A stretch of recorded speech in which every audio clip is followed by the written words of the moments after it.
So let's now move towards the situation in Jammu and Kashmir, and there we'll discuss a little bit about terrorism also. So the main issue in Jammu and Kashmir, terrorism or militancy, separatism, whatever you may call it, these are simple repercussions of the similar root cause of the problem, which we'll discuss why it happened. So let's give a few minutes on terrorism first. What is terrorism? How do we define terrorism? Then we'll move towards specific case of Jammu and Kashmir. See, the very basic thing is that there is no comprehensive definition of terrorism as such. The overall colloquial meaning, or what is the perception of the people, is that we discussed yesterday, that it is any act which the main purpose of which is to instill fear in the minds of the common people. That is a terrorist act, or that is the philosophy of terrorism.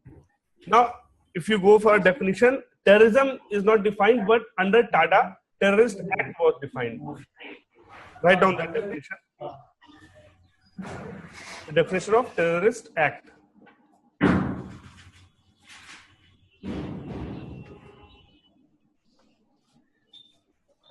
It's a definition given under TADA. TADA, which has now been repealed.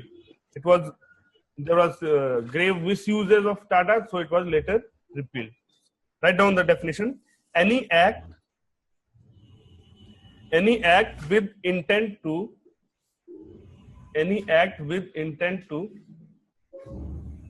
threaten the unity,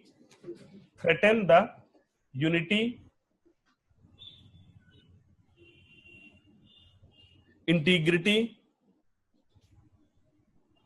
any act with intent to threaten the unity, integrity, security, or sovereignty of India, or to strike terror in the people,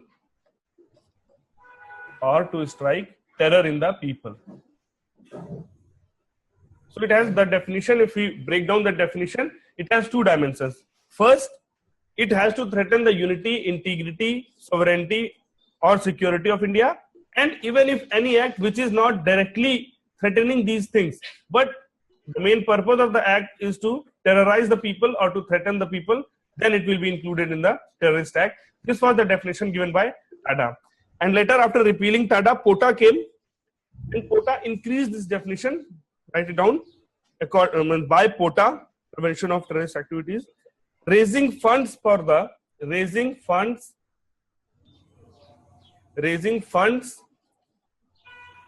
purpose of terrorism. Raising funds for the purpose of terrorism was also included in this definition. Raising funds for the purpose of terrorism was also included in the definition. What does it mean? It means that even if you are not involved in these activities, but if you are raising funds for these activities, then also you will be coming in the ambit of terrorist act or terrorism. See, basically what was happening was this terror financing issue was becoming a big menace. So, and because of these legal jargons, a few people who were actually financing the terrorist activities, but they were prosecuted under other acts, but they could not be prosecuted under the Terrorism Act, the TADA. That's why in POTA, they tried to plug this legal loophole, and they said that any funding or raising funds or directly funding the activities will also be included in the Terrorist Act.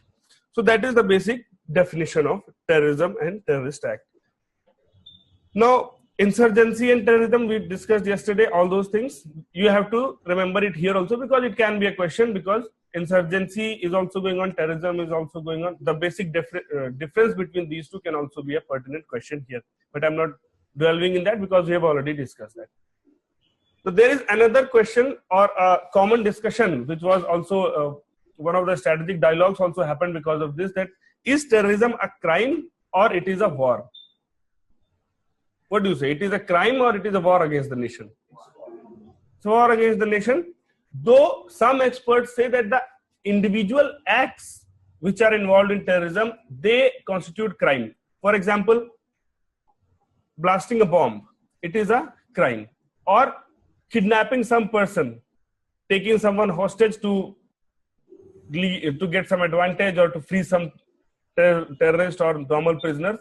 Individual acts may be a crime, but when seen on an overall perspective, in a broader perspective, and when we see what is the purpose, what is the goal behind those crimes, then we can safely say that terrorism is a war against the nation. Or the common term which is used is a proxy war.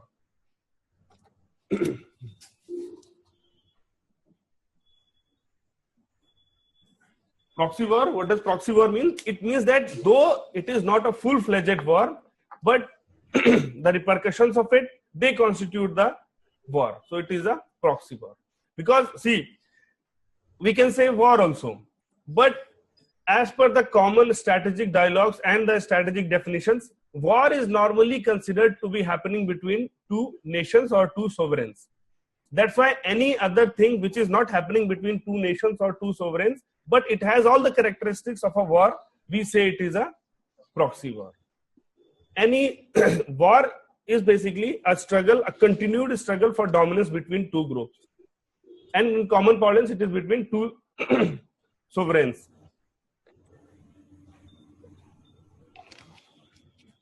But if all the criteria are not fulfilled, we put some adjective before it. For example, civil war. There also two groups are fighting for dominance, for gaining control. But these two groups belong to the same country. Then we call it a civil war. And if some non-state actors or very complicated situation involved, we can safely call it a proxy war.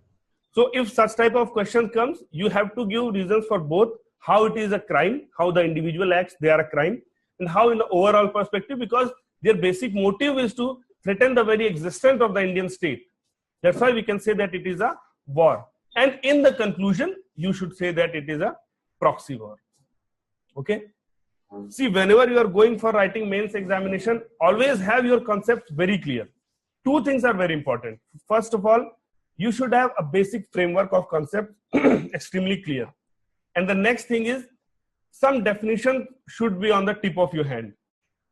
Because these type of questions are very common nowadays, specifically after the new pattern which has come with 20 questions. And in one question only, they are asking 2-3 questions. For example, this, what is terrorism? How is terrorism a grave internal security threat to India?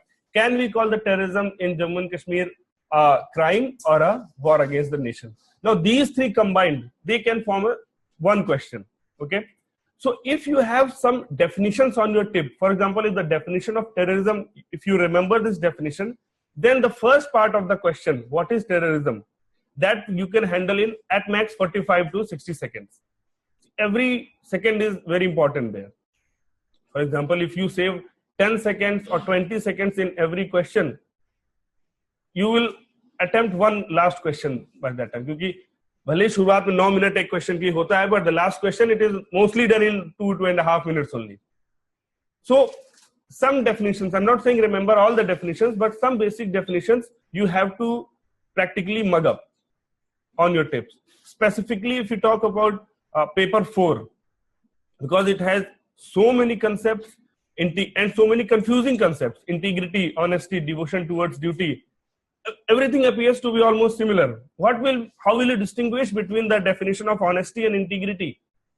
Now, it is a very high possibility that in the ethics paper, they can ask a question.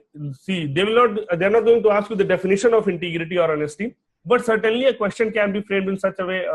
For example, what is integrity?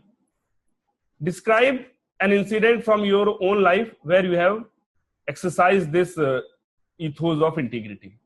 Because this type of questions are coming, what is happiness for you and all those things. Now, if you start framing the definition then and there, if you don't remember the definition of integrity, of course, every one of us is that smart that we can frame a definition of integrity. Now, there are two drawbacks of it. First, it will take some time.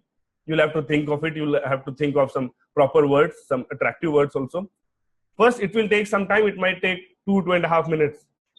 Secondly, a definition framed then and there is a high possibility that it will be a deficient definition.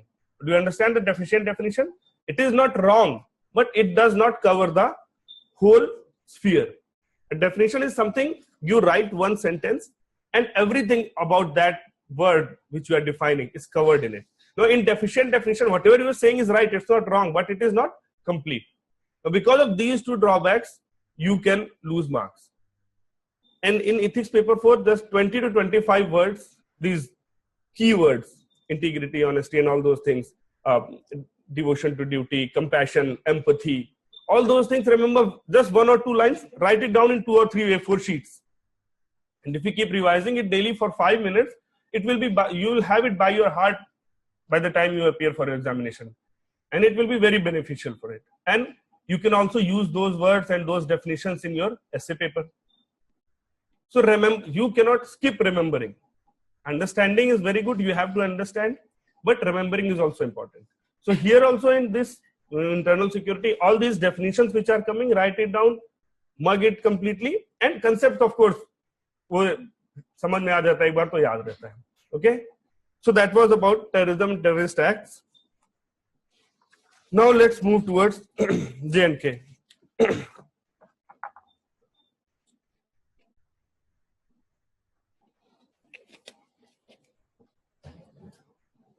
See the whole map of Jammu and Kashmir which you see, the international boundary, the whole of it is not under the, though it is an integral part of India, but the whole of it is not under the administrative control of India.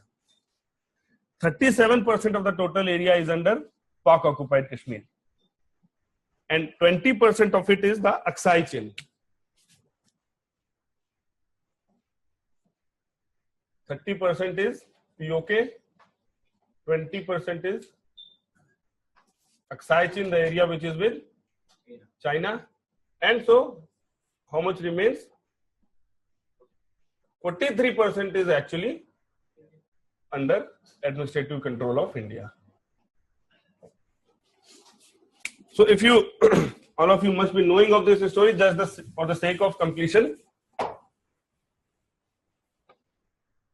Before independence, or at the time of independence, who was the ruler of J&K? Maharaja Hari Singh was the ruler of J&K, and like most of the rulers, he also had this design of mind that I will remain outside India or Pakistan. He did not plan on joining either India or Pakistan because he had a thought that it is a fairly well-sized territory and tourism and everything can be well developed, and he thought that he can sustain the nation, means Jammu and Kashmir as a nation. So after independence, he was just delaying it. He was thinking that initially there was pressure from both India as well as Pakistan that he should decide and join one of the dominions, either India or Pakistan. But he was thinking of delaying this process so that after everything calms down, he might continue as an independent ruler. So he signed a standstill agreement with Pakistan. Standstill agreement means that the status quo will be maintained with respect to Jammu and Kashmir. And in the meantime, bargaining was going on. Louis Mountbatten was also involved. Menon, the secretary at that time, Secretary of States of India at that time, he went to meet the ruler and everything. All these things were going on.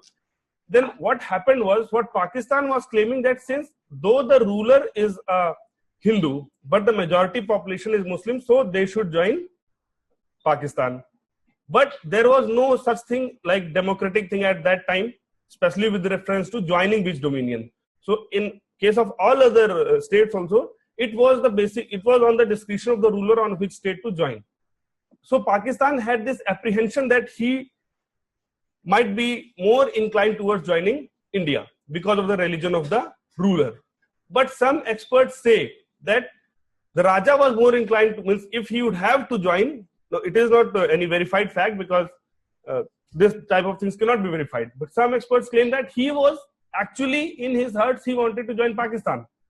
But because Pakistan had this apprehension that the Raja might join India, between when all these things were going on, Pakistan army, they staged an attack in the name of the attack by tribals. What is the claim of Pakistan? It says that it was an uprising by the tribals. But various other security experts, they say that even some of the members of Pakistani army were involved in that attack. And if the members were not directly involved, then certainly the tribal attack, it has the backing of Pakistani army. Both these versions are there, and none of them is completely say verified, or we cannot zero down on one version. So you can always say that this is the version of Pakistan, that they say that it was a tribal uprising against the Raja. And some experts also say that it was a staged attack by the Pakistani army with the support of the Pakistani army.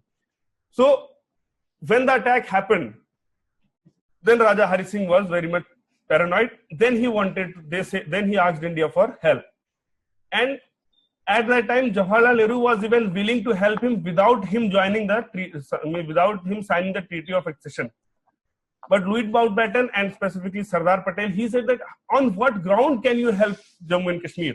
It is not a part of India yet.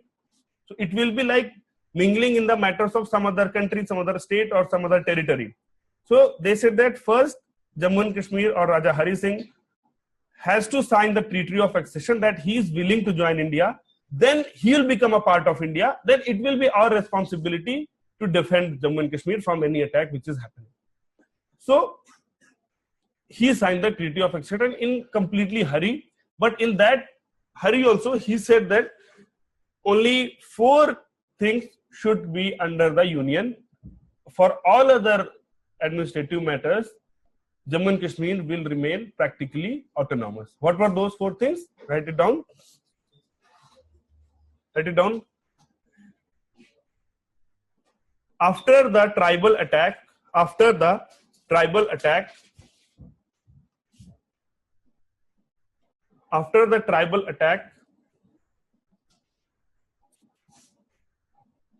allegedly backed by the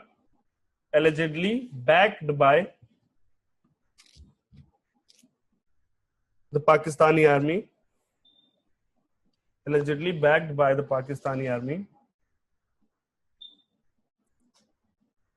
Raja Hari Singh of Jammu and Kashmir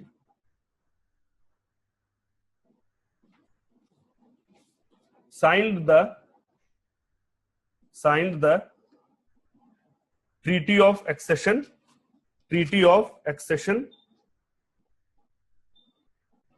in which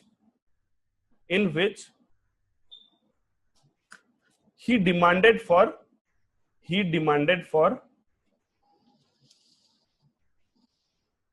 a special status.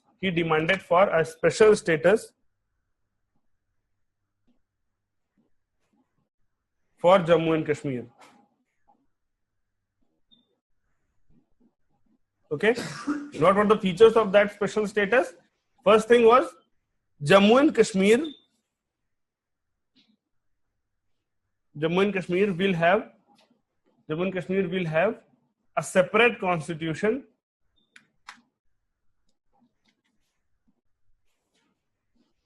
and separate citizenship.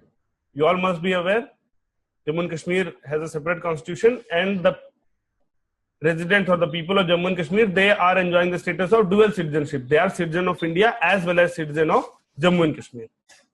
Okay. Along with that, Jammu and Kashmir will say only 4 subjects. The next point is only 4 subjects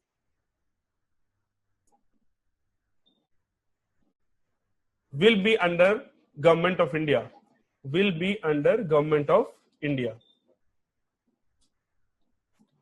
The rest with the state. And what are those 4 subjects? First is defense, finance, external affairs and communication. Defense, finance, external affairs and communication. Okay. So other than these 4 subjects, initially the situation was that every other subject will be under the state, and even the rest, in case of Jammu and Kashmir, the residuary items are with the state. Okay. Communication. Pardon? Communication means, for example, wireless lines, railway lines, and all those things. See, all those with these four are the subjects which have a pan-India ramifications. That's why they were considered to be very essential to be kept under the union and rest other with the state.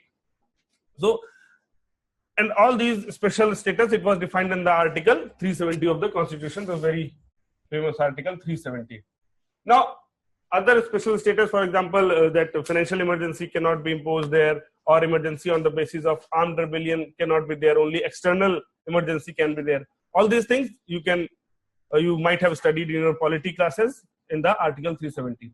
The important thing here is there is a very short discussion we can have on the issue of Article 370, because it is a very wide talked about article and very hot article, in the sense that some people want to remove Article 370. Some people say that it is very essential and all those things. So let's see what are the issues or what are situation related to the removal of Article 370, or it is okay to remove it or not, or all those things.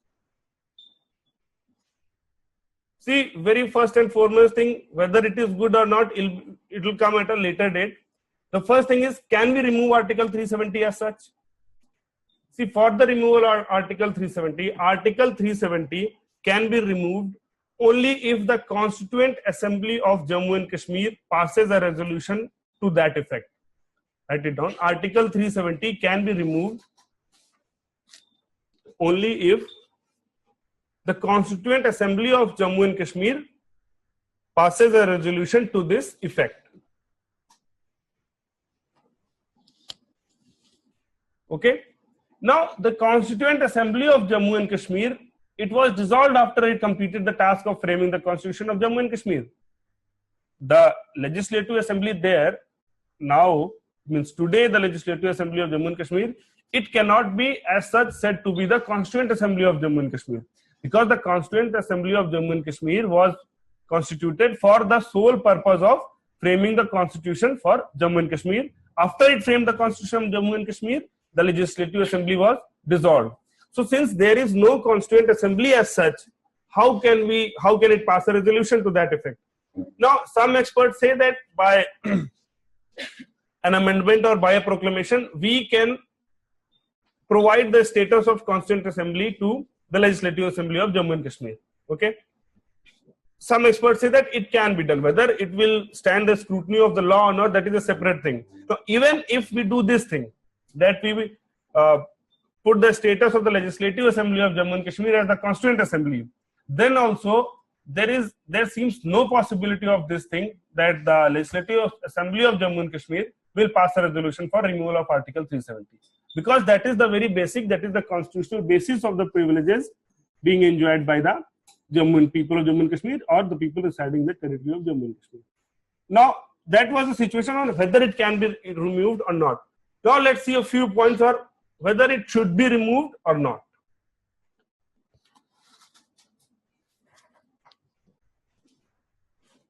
Whether it should be removed or not. See, at the very core or at the very root of the problems being faced by Jammu and Kashmir, or the dissatisfaction in the minds of the people of Jammu and Kashmir, is that they have a sense of alienation from the rest of India. They think that they have not been treated fair by the center or by Delhi, what they commonly perceive. Now, in such a scenario, whether already there is a simmering discontent in the people, and that, let me state it here, that discontent in the people, it's not completely unfounded for. ऐसा नहीं कि जबरदस्ती करें. There are valid reasons. Though the way of expressing it can be debated, but there are valid reasons for discontent in the people of Jammu and Kashmir, and even Delhi recognizes it, that there are valid reasons for their discontent. Now, in this situation, in this simmering situation where there is already a discontent, they are already feeling that they have not been treated fair. Now, if we remove this privilege at this point of time, it will further aggravate the situation. It will further alienate from them, from the people, from the rest of India, and it cannot be a good decision, at least at this point of time. Okay. So if you have to argue in favor of keeping Article 370, you can very safely say a few points. First, that the removal of Article 370 will further alienate the people of Jammu and Kashmir.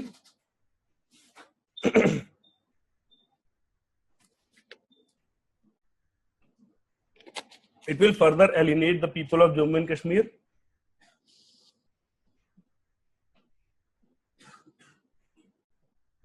Secondly, we can say that some safeguards and some privileges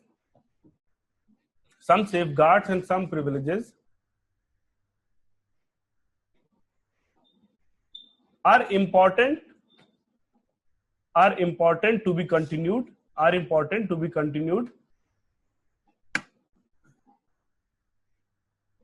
considering the unique history of Jammu and Kashmir.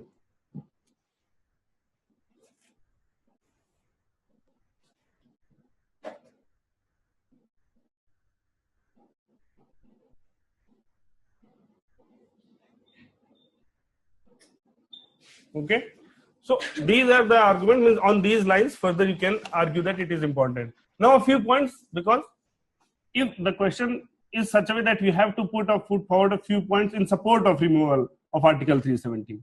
So a few points in support you can write on. For the first, the very first thing is that the people who are saying that Article 370 should be removed, such experts, they say that it creates a sense of separation.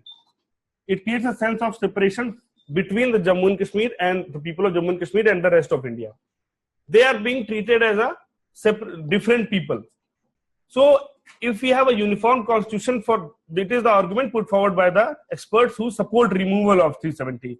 So if the whole of India with so much diversity and everything can be governed under one law, under one constitution, why a certain territorial unit should be outside it? They say that all the special conditions and all those things which are there in Jammu and Kashmir, they can be very well treated under one constitution with required amendments. First thing. Second thing, they say that it creates a sense, means it is like an enclave within India. That is the term used, an enclave within India. So on these two lines they argue. First of thing, sense of separation, and secondly, if we can have so much, we can accommodate so much diversity in India except Jammu and Kashmir also, then we should try to accommodate it also under one constitution. So these are both of the sides of the story. And in conclusion, if they ask for your own opinion, you can frame your own opinion. But my opinion is that it is very much needed because of the specific situations right now. And what should be the future course of action? See, for the future course of action, you should suggest that it should not come from outside of Jammu and Kashmir. The demand for removal of Article 370, let's create a situation, let's create a developmental situation within Jammu and Kashmir only, that Article 370 becomes almost redundant. Means अगर उनकी स्थिति हम ऐसे ही इतना अच्छा कर दें कि safeguard की जरूरत ही ना रहे, that should be the way forward. That should be the goal, however difficult, however time taking that goal may be. Let's move towards that goal, where there is a situation where the demand for removal comes from within the people of Jammu and Kashmir. And before that, a situation should emerge where using developmental measures, using confidence building measures, integrating them in the mainstream of the country, they should be integrated in such a way that it becomes completely a dead letter. Okay, so that should be your conclusion, or that should be your suggestion regarding Article 370. Be very clear. Don't be affected by the Zingoism shown on the TV debates. You have to frame a very rational, a very balanced opinion. And balanced opinion does not mean that you have not to support anything. Be very clear. Balanced opinion does not mean that you have to tell both sides and not take any side. You can take any side. But that your decision of taking any side should not be based on any Zingoism. Your decision to take any side should be based on rational premises, should be based on logics, should be based on examples and case studies. That is the meaning of balance. See, this is a very common word जो आप लोग मंडी में सुनते हैं कि balanced answer होना चाहिए, balanced answer होना चाहिए. बैलेंस्ड आंसर की ये मतलब नहीं है कि आधा पॉजिटिव लिख दो, आधा नेगेटिव लिख दो, हो गया balance. This is not balanced answer. Balanced answer means which shows your balance of mind, which shows that you are taking any side based on a informed choice. You are an informed citizen of the country and you are taking that side not because you are emotionally charged or not because you feel कि हाँ ये अच्छा है. because it should be a logical basis, rational basis for a decision. That is balanced answer. And also another related thing is, there is a common perception that you cannot criticize the government. Please, you are very free to criticize the government. But again, that criticism should be based on concrete logics. Okay? And even in some of the questions, they are asking you to criticize the government. If they are asking, write a critical note on the implementation of Manrega, they are asking you to point the negative things which happened. Or if they are asking for institutional failures which happened post-liberalization in India, they are asking you to criticize the government. But that criticism should be based on logical reasons or proper hardcore logic. Okay? So ये दिमाग से निकाल दीजिए कि balance करना है और government criticise नहीं करना है. क्या क्वेश्चन है ये बताओ. What stand should we take on demonetization? Suppose let us frame a question. Ideally, it's a very good concept, but on ground, the reality, we do face many problems. So, what should be the stand? Okay, on demonetization. See, the very ideal stand, or what is the stand? It is the stand of the government also, that it is a very good decision on long-term basis, but it short-term repercussions. There are short-term problems being faced in implementation of the idea. Okay, so now it has have you read the economic survey of this year? क्या करते तुम लोग economic survey पढ़ो. The economic survey, which is a government document, means authored mainly by the chief economic advisor. It is a government post appointed by the government. Means the government in the economic survey, they have what I have said. It is the stand taken in the economic survey that demonetization, it has very positive impacts on the long run, but in the short term some problems are there. That should be your stand. And if you have, now this is a concept, if you have very clear that okay, this is the situation, simultaneously you should also be aware what are the short term problems and what are the long term gains. Short term problems, we all are seeing there might be a slight dip in the GDP growth rate. Why? Because of all the two things, supply side also, demand side also. What are the supply side repercussions of demonetization? Because India is very much based on informal sector, unorganized sector, and there most of the work is carried out on daily to daily cash basis. For example, any small unit running in say Ghaziabad or all those industrial areas, they have to pay wages on a daily basis almost. Now, because they could not pay wages, a lot of labor went back, or many of the industries were shut down for 15 days, 20 days and all. Okay, that was the supply side constraint which will affect the economic growth. What are the demand side constraint? Demand side constraint, very easily available. When you don't have the cash, number of people, they shied away from say online transactions because they are not aware that much. And also another issue of the big impact of demand side is the people who had some unaccounted money, the people having unaccounted money, they are big spenders also on parties and all these lavish lifestyle. So that was curtailed to an extent. It is recognized by the economic survey. मेहनत कमाई पैसा होगा तो आदमी ऐसे फर्जी नहीं खर्च करेगा. तो इसलिए वो थोड़ा सा impact हुआ. So both you can write down if it comes in economic section, and if you have space, write on those lines, long term and short term, and the problems, demand side and supply side problems. In long term gains, anyways, it will, the very visible impact is that it has increased the pace of digitization. We could not have imagined without demonetization कि गांधी विहार में सब्जी वाला है वो Paytm से पैसा लेगा. आने वाले कम से कम 5 साल में नहीं लेता. ये चाय वाले समोसे वाले पेटीएम से पैसा ले रहे हैं. So it has certainly increased the pace of digitization or increased the pace of say online transactions. So certainly some more accountability is coming. Secondly, its impact of black money, it's debatable, but for the sake of writing answers, we can say that at least some impact will be there on curtailment of the black money also. All those things, long-term gains. So that is about demonetization. पर भावनाओं मत बह जाना. Don't be irrational. भावनाओं में बहने के answer के बाहर. ठीक है. एक तो सबसे बड़ी दिक्कत है ना, don't watch these private TV channel debates. If you debates are very good, if you want to, अगर मन खुश मतलब बोर हो रहा है तो ठीक है देख लो, कोई दिक्कत नहीं. But for examination purpose, Rajya Sabha TV, Lok Sabha TV, specifically that program on Rajya Sabha TV, Girish Nikam who recently passed away.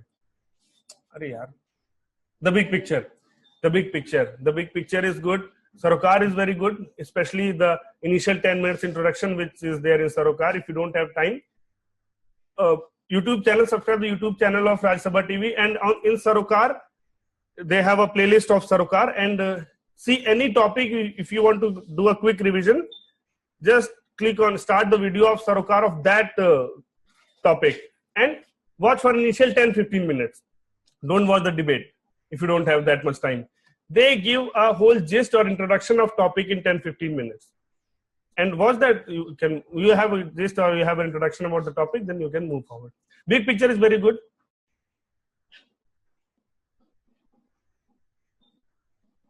So that is how you can handle the questions. Baki kahan the? Article 370. Okay. So that was about this. Now coming to the present situation, what are the reasons behind the present day situation in Jammu and Kashmir? See, we are going to discuss a few reasons. For example, political adventurism of the political elites and bad governance, perception of lack of transparency, and all those things. Whatever reasons we are going to discuss, we are mainly focusing on the internal reasons. Okay. And all those reasons, they can be found in any part of the country or any part of the world. The special situation which emerged in Jammu and Kashmir was these internal reasons were exploited by the external agencies, specifically Pakistan and ISI of Pakistan, which supported militancy there. We cannot deny that there were some internal problems in Jammu and Kashmir, but these internal problems can happen in any part of the country. They can be seen in any part of the country. But because these internal problems were exploited by outside actors, it created a very grave situation in Jammu and Kashmir. Always in your answers, you have to write this. Because if you write only the internal problems and you do not write this subscript that these internal problems were exploited by ISI or by Pakistani agencies, then it will be a grave mistake. Because it will appear that you are blaming only the Indian state for all the problems. Indian state is to be blamed, but the main feature or the basic reason was the involvement of outside actors. And gradually, the situation started deteriorating. The recent or the past phase of stone pelting and the role of social media in it was also very important.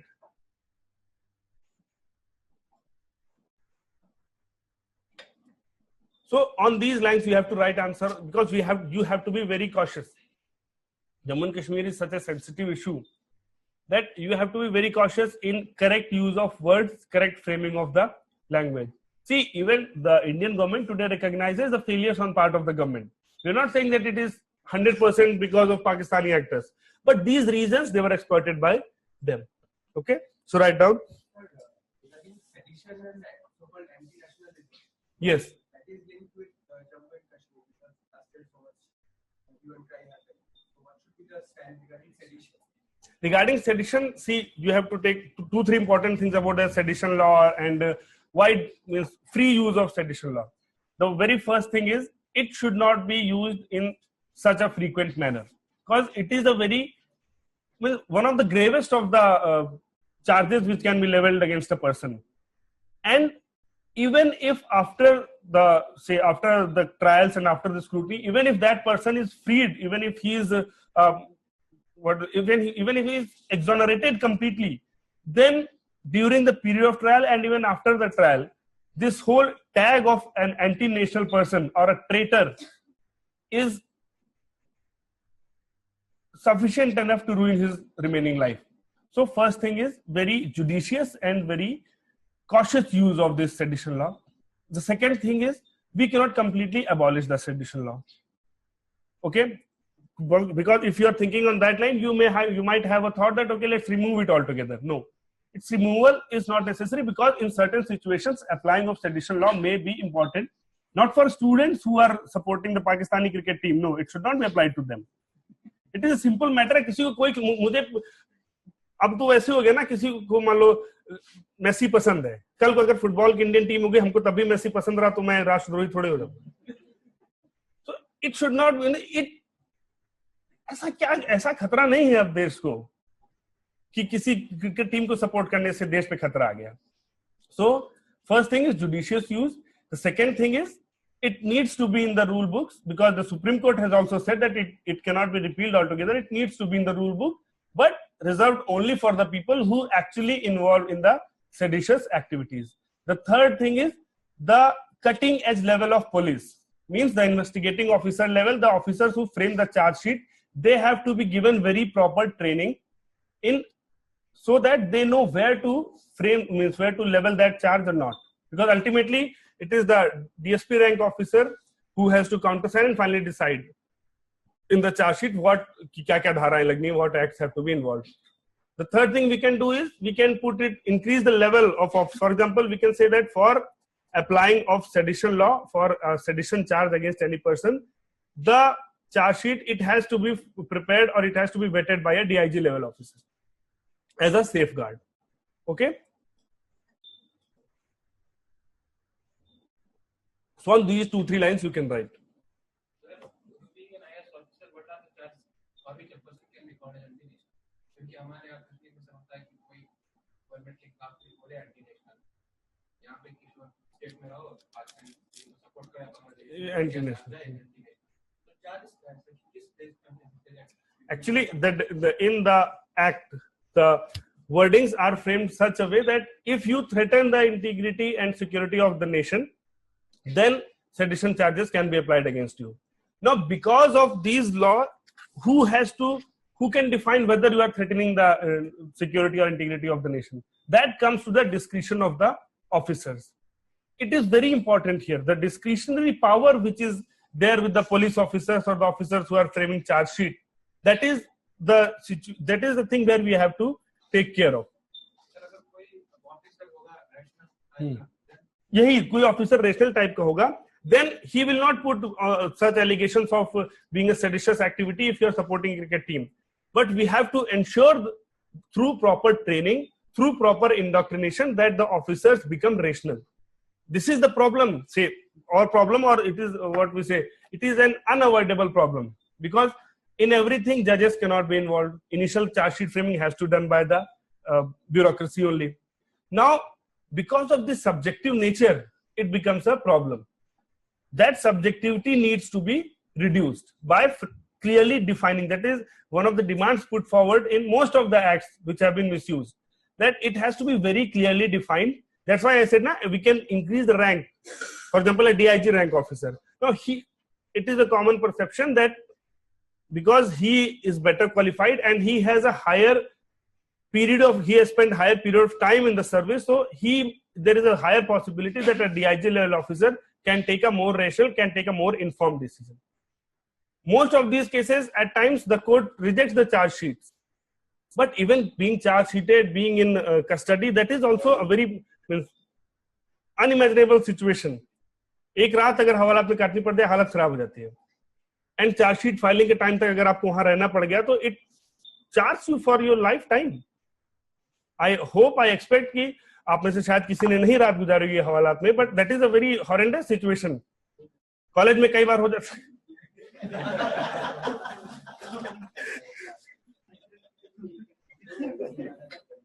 College में अगर जैसे कभी होता है ना कुछ small time college brawls or party वगैरह में, you are taken to police station, you know that you'll be let scot free after 2-3 hours, but even for those 2-3 hours the situation is very panicky. So the important thing is, apart from the jokes and everything, the important thing is clearly defining the law, one thing. Second thing is very judicious use of this law. Third thing is imparting training and indoctrination to the police officers so that they use it very judiciously, they use it in a very prudent manner. These three things have to be taken care of so that it is not used in such a vague manner. Another thing related to that is people get offended about any statement, about any activity, and they level charges. Very important thing is the offense principle and harm principle. Offense principle versus harm principle. Now the Article 66A of the IT Act has been completely repealed. Before the repealing of Article 66A, it was very important because somebody posts some comment on Facebook and some person might get offended by it, and that person might face charges under the IT Act. So it was given by Mills, John C. Stuart Mills.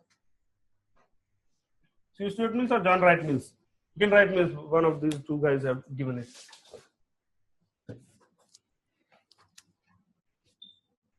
Mills. He was a philosopher, and he differentiated between this offense principle and harm principle. Offense principle is where you are simply offended or your sentiments are hurt.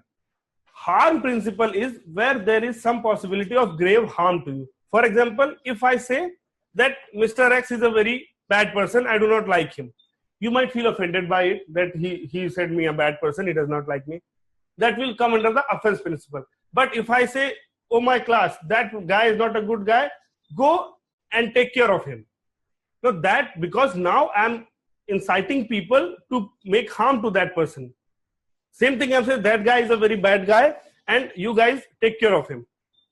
So it will come under the harm principle. So he says that offense principle, in any genuine democratic society, there should not be any problem with the offense principle. If you are offended, I'm very sorry for it, but I cannot punish the person because of whose words you are offended. But if there is a threat of harm or you are actually harmed by some person, then it is a democratic society. You will be protected by the state, you will be protected by the society. So it is very important, because today a simple Facebook comment, you might have heard that incident of two girls from Maharashtra who were arrested. Later they were let scot-free, all the charges were taken away. That is a separate thing. But even for that period of time, their families might have gone through a very horrible time. So harm principle, you have to punish that person or you have to take legal recourses. Offense principle, please. ऐसा नहीं है कि आप offend हो गए और उसके बाद हम सबको पकड़ते रहेंगे. So it is very important here also. Offense principle and harm principle, and you can use it in your answers also. That offense principle and harm principle should be taken care of. Similar is the case of sedition and all. Okay? You write it down somewhere or you will forget offense principle and harm principle. In paper 4 also this can be utilized. Okay? So let's move towards about sedition and all. Be very cautious. Say what you feel, but that feeling should be based on logics and proper arguments. If you can you can even say that, okay, sedition is very important, but you have to, if you have proper arguments in this favor, you can say that also. Okay. So moving forward to the reasons of the problems in Jammu and Kashmir.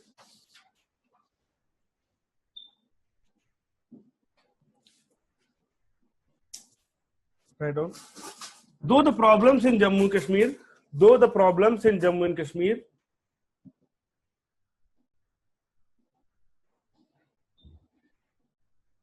can be traced back to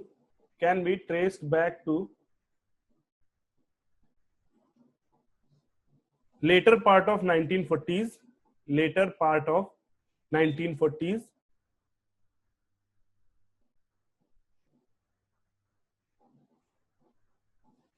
with the tribal attack, later part of 1940s with the tribal attack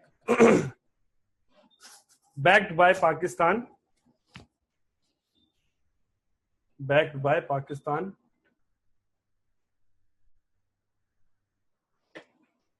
but means though it can be traced back to that, but insurgency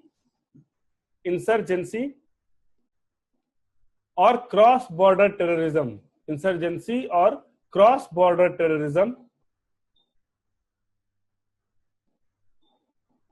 started in 1989 insurgency or cross-border terrorism started in 1989 on a sustained basis. On a sustained basis with the support, on a sustained basis with the support and assistance of ISI. The support and assistance of ISI, the Pakistani agency. See the term here, on sustained basis started after 1989, but there were incidents, means sporadic incidents of terrorism even before 1989. For example, in 1971, hijacking of that plane, even way before Kandahar. Nobody was killed in that attack. They deported all the passengers and crew members and set the plane on fire. So, means 1971, even the terrorists were very humane and they didn't go for killing of any person. They just destroyed the property. It was by JKLF, Jammu and Kashmir Liberation Front. The two terrorists of JKLF were there. Okay. So, write down a few causes. See, all these causes, they are mainly internal in nature, but they have been exploited by the external actors. I am time and again repeating it so that it becomes very ingrained in your mind and you don't write the causes. Always along with the causes, you have to put this subnote that it was exploited. These are genuine causes, but it was exploited by the external actors. The first one is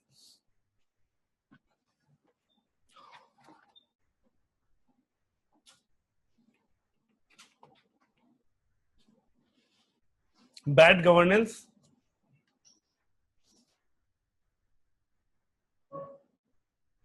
The first one is bad governance. Second is perception of a lack of genuine democracy. Third, perception of domination of politics. Perception of domination of politics in the state by a single family. Everyone is aware about that family even without naming. Third is, the next one, domination of politics by a single family. The next one, lack of inclusive growth. Lack of inclusive growth.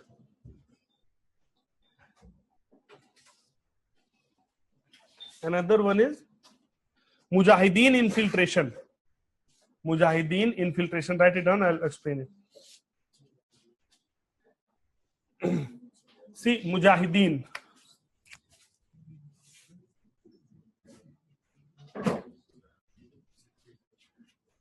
See, these Mujahideen fighters, they were basically raised and sponsored by United States to handle the Soviet occupation of Afghanistan. Now, after the Soviet occupation was successfully handled, they guys were very free. So, after they were free from Afghanistan, Soviet occupation of Afghanistan, these Mujahideen fighters, they were secretly and gradually infiltrated by Pakistan into Kashmir. It was a very important factor. And because of this infiltration, the militancy sustained, and later the dissatisfaction among the youth, it was utilized by the, initially they were from outsiders, but they later inculcated this sense of dissatisfaction and increased it and used it for even the youth of Kashmir to fight a war or proxy war against the nation. So write it down, the Mujahideen fighters and the Mujahideen fighters. After the victory over Soviet Union,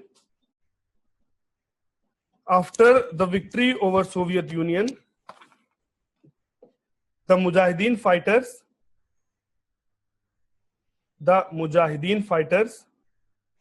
with the help of Pakistan,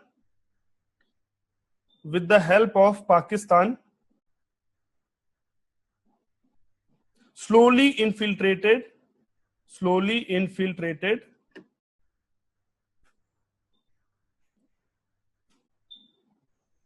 into Kashmir, with the goal of spreading militancy. with the goal of spreading militancy. Okay, so all these reasons, and the last reason is was the immediate cause.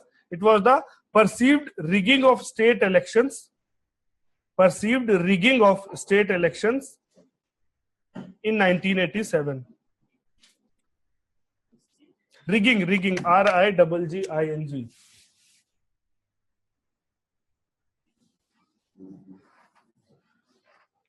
Rigging means not being fair or fixing the elections when unfair means were adopted on a wide. It is perceived that unfair means were adopted on a large scale in the 1987 elections. So that was the immediate cause. Though there were multiple of causes earlier also, but after this, the frustration of people reached to an extent that complete situation became very violent. Okay, write down after it. All these grievances by themselves,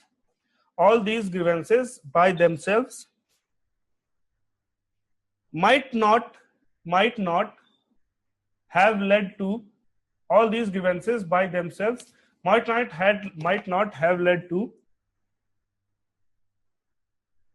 the grave situation in the state.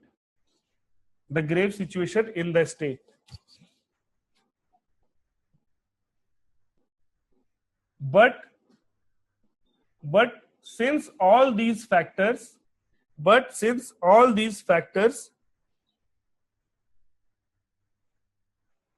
were utilized by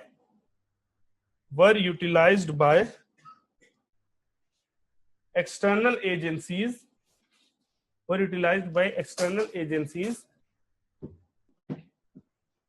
namely Pakistani Army and ISI,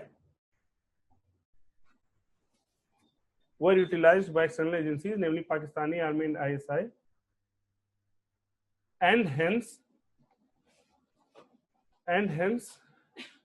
a kind of proxy war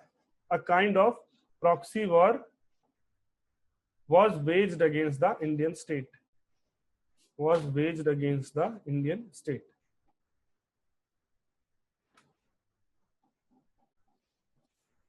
Now understand this. See, these were the reasons why the situation started, and later on the reaction of the establishment, the reaction of the administration, and especially the security agencies, that further fueled problem, because disproportionate force was used and implementation of AFSPA and all those factors, they further created a situation where the youth of, means the whole populace of the state, particularly the youth, they become very alienated from the establishment, and the situation fueled. Okay, so write it down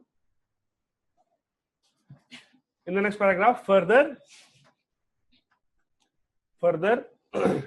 the high-handed response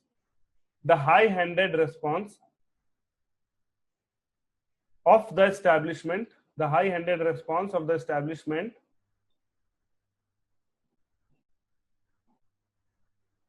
and misuse of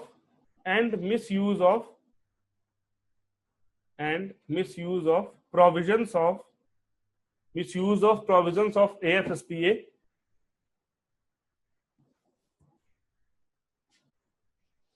further alienated the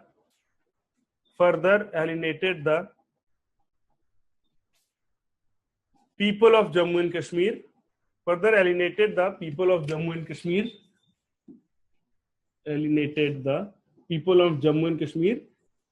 and added fuel to the fire. Now see, because of all these situations, see, what was the mainstay of the economy of Jammu and Kashmir? Tourism.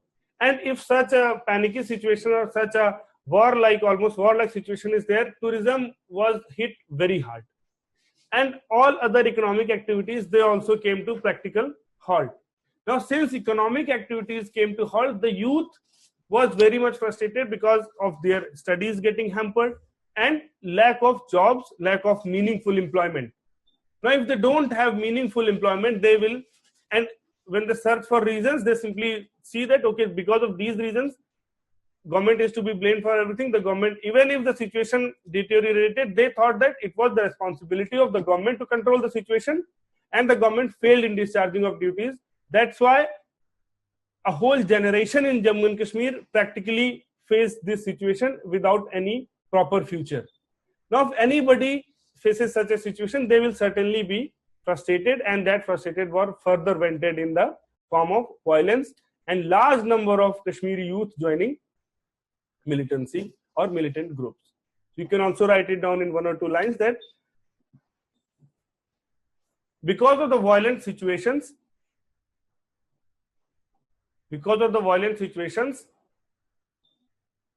all major economic activities,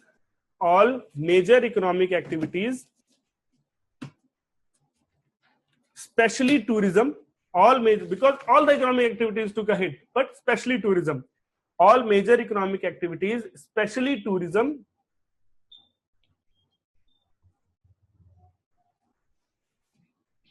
were affected, leading to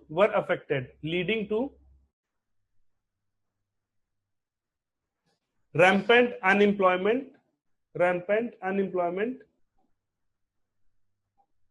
and hopelessness amongst the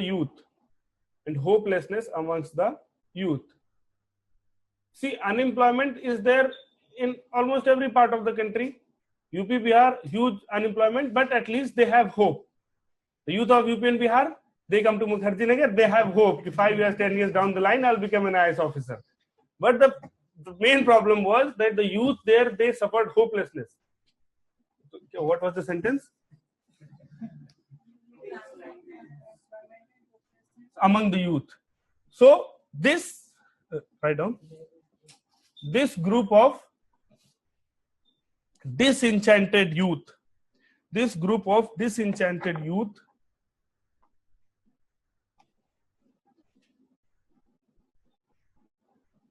was mind washed by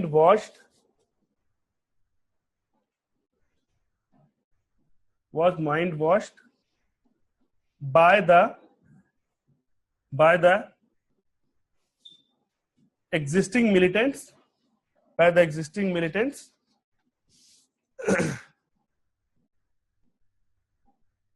and a big chunk of this youth also joined the militancy movement.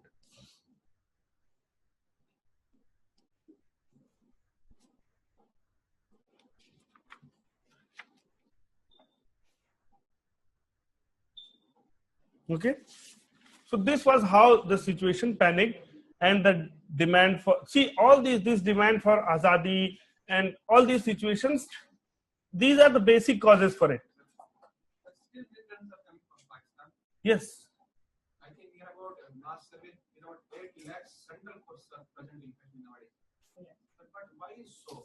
Still they are coming. I think it's my opinion that higher officials of the army are involved in transferring the militants from Pakistan to India and Kashmir. Then after this, the group are taken to the legal encounter and they get their promotion. That's for my view, sir. What can be done for this, sir? Okay. See, this is means a big statement to make. I will not means. Okay. There are about 8 lakh central forces are there, and obviously they are about 4 lakhs also. It means 12 lakh people are there who are their sole purpose is to controlling the situation. Okay. But still, Pakistan are able to send their militants to Kashmir. Obviously, 5 or 6 militants here from Pakistan, 1 from Afghanistan, and mainly 2 from Kashmir. So that's the reason.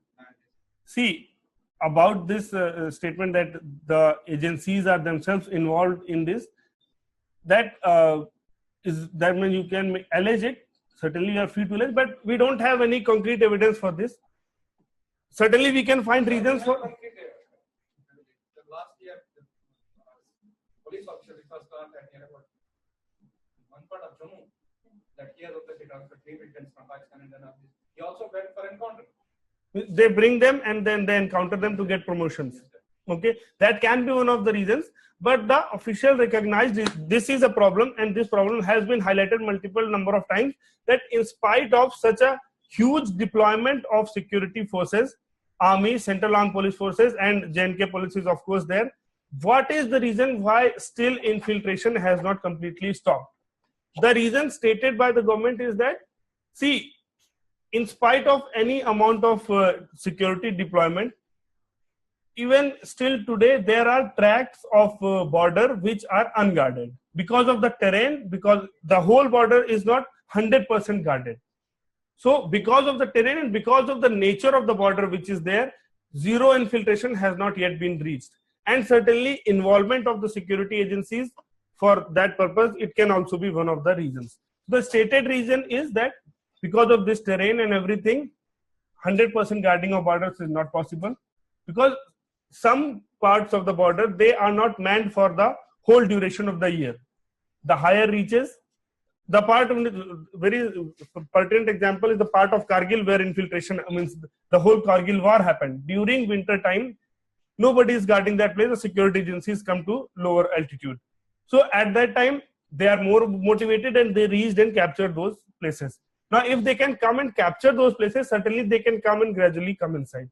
For example, even this Pathankot and Uri attack, that is simply a failure on the part of the security agencies.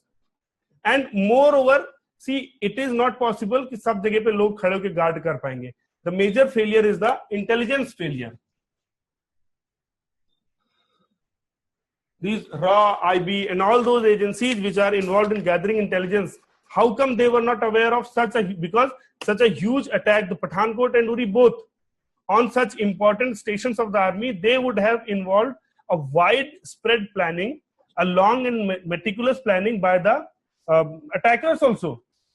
And certainly they had the maps, they had all these, they were aware where everything is, where what is within the camp also. So because of these reasons, it cannot be denied that some hands of insights are also involved. Okay.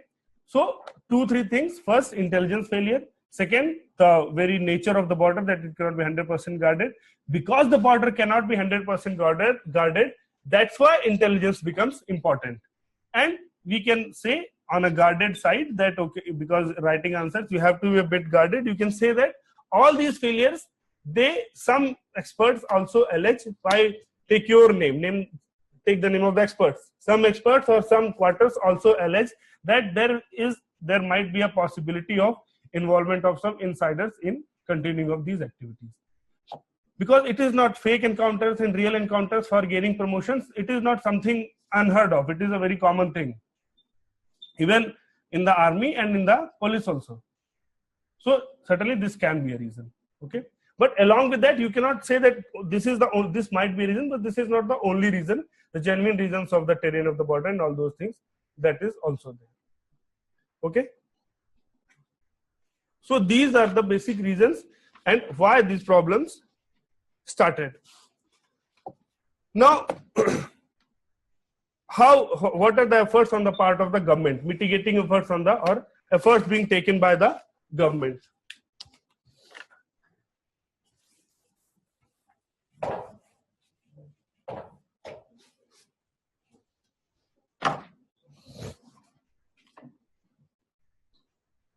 The army also raised the counter-terrorist militia kind of thing in Jammu and Kashmir.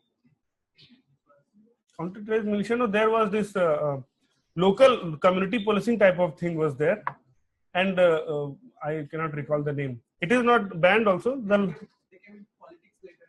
Yes, some people came into politics later. That was also criticized. Yes, these type of things, raising a local militia or involving people in direct front-end activities, these are like the state is trying to shirk away from its own responsibility. It is the responsibility of the state in the form of army or security agencies to take care of those things. Now, if you go on raising, what will be the difference between the state and the non-state actors then? If you are also raising militia, though it might be prudent, from their perspective, they might be thinking that it will take care of the situation. But it's not the nature of the state to involve in such things. And anywhere, just to give you a sense of this thing, anywhere across the globe, wherever people have supported terrorism or people have raised this militia type of thing, ultimately it has come to bite them back. Be it the United States, all this Al-Qaeda, It was basically raised by, it was practically raised by the United States to take care of these Mujahideens and others who were free after in Afghanistan. Then even this ISIS, it is, though not directly but indirectly, it is the it is because of the United States only. The main major leaders or the important people of ISIS, do you know who they are? They are the former army personnel of Saddam government in Iraq after Saddam was ousted. Now Saddam, whatever may be his, he was dictator, he had some ruthless means, but he had a very efficient administration and an efficient army, because in army and all those things, no sectarian bias was there, merit was considered, and best people were put in the army. Now after United States captured Iraq and killed Saddam and all those things, they almost purged the army from previous, the previous regime army, and they put their own army. Some people were kept, but mostly they were removed. Now they were well-trained officers, and they had this frustration, and these are the major leaders of ISIS. That was the reason why during the initial phase, ISIS means they swept across, means the Iraqi security forces, they simply fled from their post when IS attacked. This was the situation. So it is also basically a birth of United States, and they are facing it today. But even then, they are not learning lessons, and they are discriminating between good terrorists and bad terrorists. The Taliban in Afghanistan, they are supported by Pakistan, and Pakistan, they themselves are facing TTP, Tehreek-e-Taliban Pakistan, which is a faction of Taliban only. Near to home, being at the cost of politically correct or not, Bhindranwale was ultimately responsible for the killing of Mrs. Indira Gandhi. And who nurtured Bhindranwale? Mrs. Indira Gandhi. Earlier phase, Akali Dal was gaining lot of prominence, and in order to counter the religious prominence of Akali Dal, Bhindranwale, or at that time Saint Bhindranwale, he was proclaimed as Saint Bhindranwale, and he was nurtured by them to counter the Akali Dal. And to the extent that what was his name, Swarn Singh, I think, who was the minister in Indira Gandhi government, it is narrated by Kuldeep Nayyar, the journalist, that Kuldeep Nayyar had gone to interview Bhindranwale, and Swarn Singh means he was the sitting cabinet minister at that time, and he also came to meet Bhindranwale at that time, and he did not sit on a chair in front of Bhindranwale. Such was the level of reverence being imparted by the government to him. He sat on the floor. Bhindranwale was sitting on a cot, Kuldeep Nayyar was sitting on a chair interviewing him, and a cabinet minister comes and sits in the floor. This was the sort of reverence, and ultimately what happened, everybody knows, Operation Blue Star, and although its repercussions very bad for India. Assassination of Prime Minister and the whole carnage of 1984, a blot on Indian history without any doubt. Nobody. So this means nurturing terrorism is very bad practice, and it has time and again proved by history that it will come to bite you back. The snake which you nurture in your backyard, it will bite you first. So it is not being understood by Pakistan and US. They have a tendency of using terrorism as a foreign policy tool. So all those things, be very clear about it, that whosoever plays with fire gets burned. So now let's move toward the efforts by the government. See, all these lot of problems were going on, and we initiated CBMs, confidence building measures. And one of the most important CBM initiated during 2004 was the ceasefire agreement, a formal ceasefire.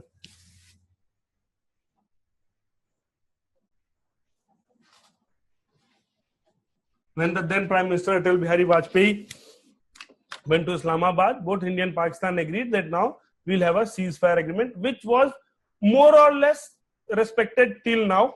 Recently, before 2004, there was widespread shellings on the neighboring villages, and the life in the bordering villages, it was really a nightmare. Nobody knew from when a shell will come. After that, the situation improved to an extent, and though In between, mishaps happened, some breach of ceasefire happened, but more or less it was quite successful thing. But now recently, after these attacks and surgical strike and all, ceasefire has been very frequently violated. There are technically still the ceasefire is going on. Technically still the ceasefire is there. Howsoever the violations are there, there is meetings between the DGMOs of both the countries, and they, in those meetings, they simply say that okay, you violated ceasefire in these places and time. Okay, and you violated in these places at these times. So maybe in the coming time the situation will come down. We'll discuss about the surgical strike just after this discussion. So one of the very important efforts was, as per a confidence building measure, formal ceasefire was announced in 2004.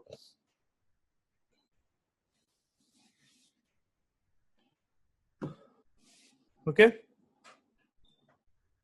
Now, write down on these efforts. First, we'll segregate in. First are the political efforts. These efforts at the political level.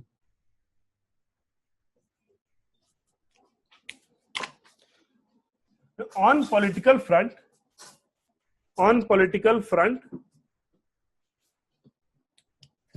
the government has to deal with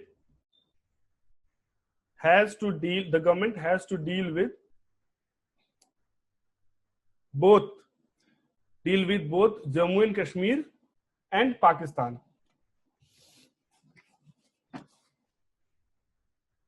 Like I said earlier also, you cannot frame a policy, you cannot devise a strategy in vacuum. Howsoever skeptical, howsoever angry we may be with Pakistan, we cannot rule it out. Any efforts being taken in Jammu and Kashmir, it has to factor in Pakistan, and we have to handle that also. So, on political front, the government has to deal with both Jammu and Kashmir and Pakistan. So, there should be an emphasis on confidence building measures, not only with J&K but also with Pakistan.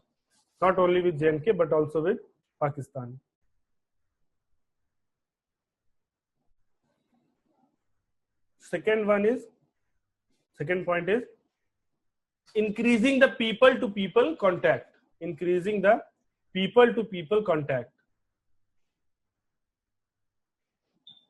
So as to make them, increasing the people to people contact, so as to make them feel more integrated,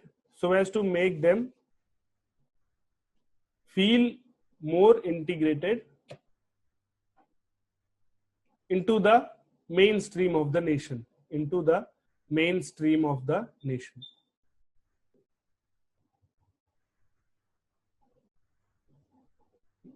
In that, you can cite examples of the opening of Srinagar Muzaffarabad bus service, and Poonch Rawalkot bus service.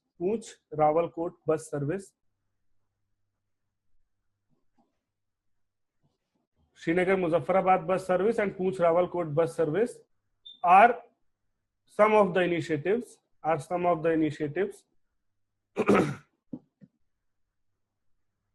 taken by the government, on these lines.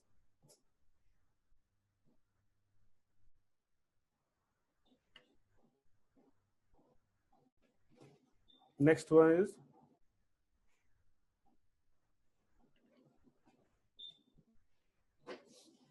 the Government of India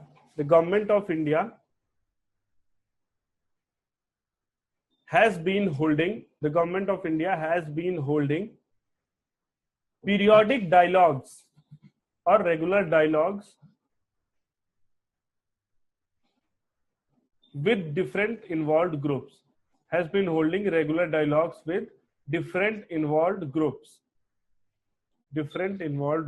including the separatists.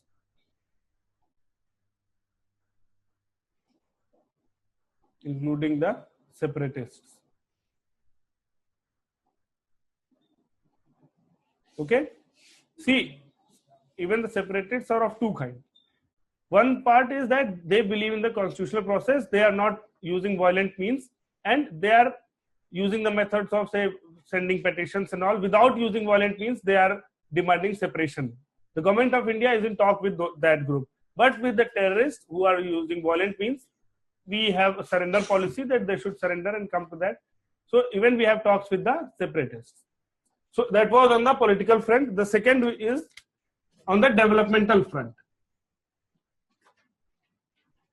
Like we saw in the left-wing extremism, here also we have a multi-pronged strategy because we have to take care of all the aspects. On the developmental front, rapid socio-economic development, the similar words which we use there, rapid socio-economic development, and focusing on rapid socio-economic development and focusing on early harvest programs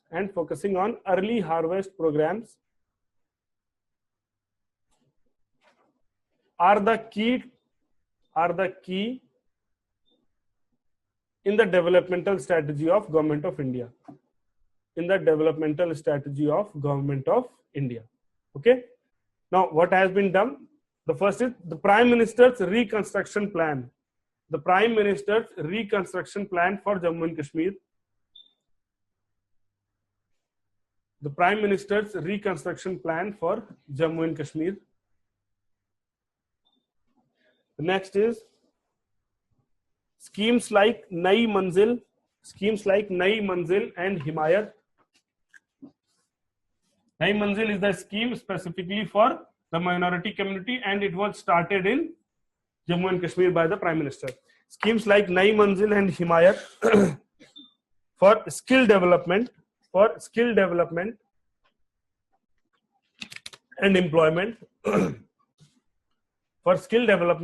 employment,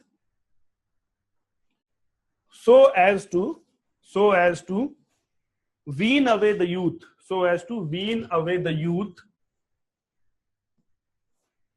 from militancy. See, the youth energy, it needs to be channelized properly. If that energy is not channelized, it will be used by nefarious elements and they will use it for anti-India activities. But better if you provide them employment, the skill, that youth energy, that human resource, that potential which you are having, that can be used for development of the nation. Okay. United Nations, we'll come to that later. Not a very prominent role. We had UN Mojib office was there, but the role of UN as such for Jammu and Kashmir, it ideally should not have been involved. Yes, but that observing group has been disbanded in India. India has said that now we don't need an observing group.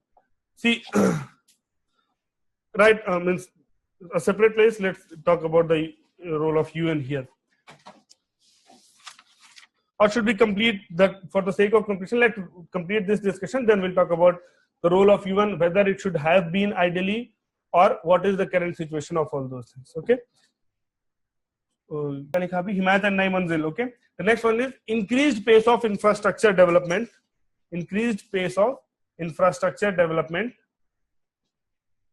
So as to increase the connectivity. Increased pace of infrastructure development so as to increase the connectivity. Okay, so infrastructure development so as to increase the connectivity. And focus, the next thing on developmental front is focusing on tourism industry.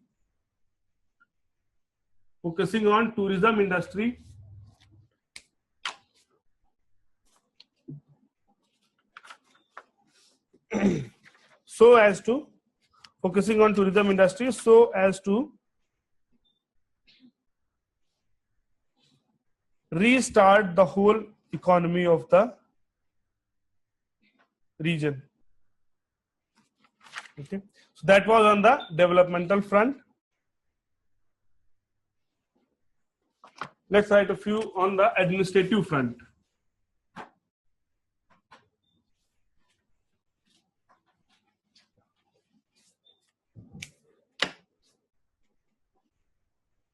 Here you can write the initiatives like the efficient surrender policy for the militants, efficient surrender policy for the militants,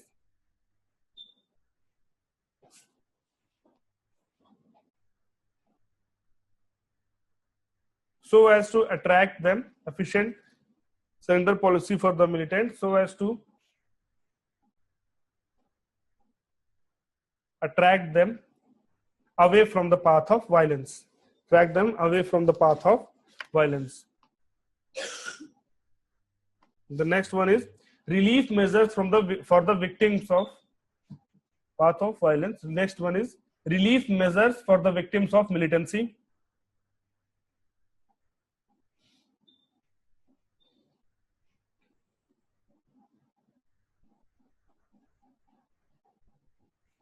Further, special facilities to be provided, special facilities to be provided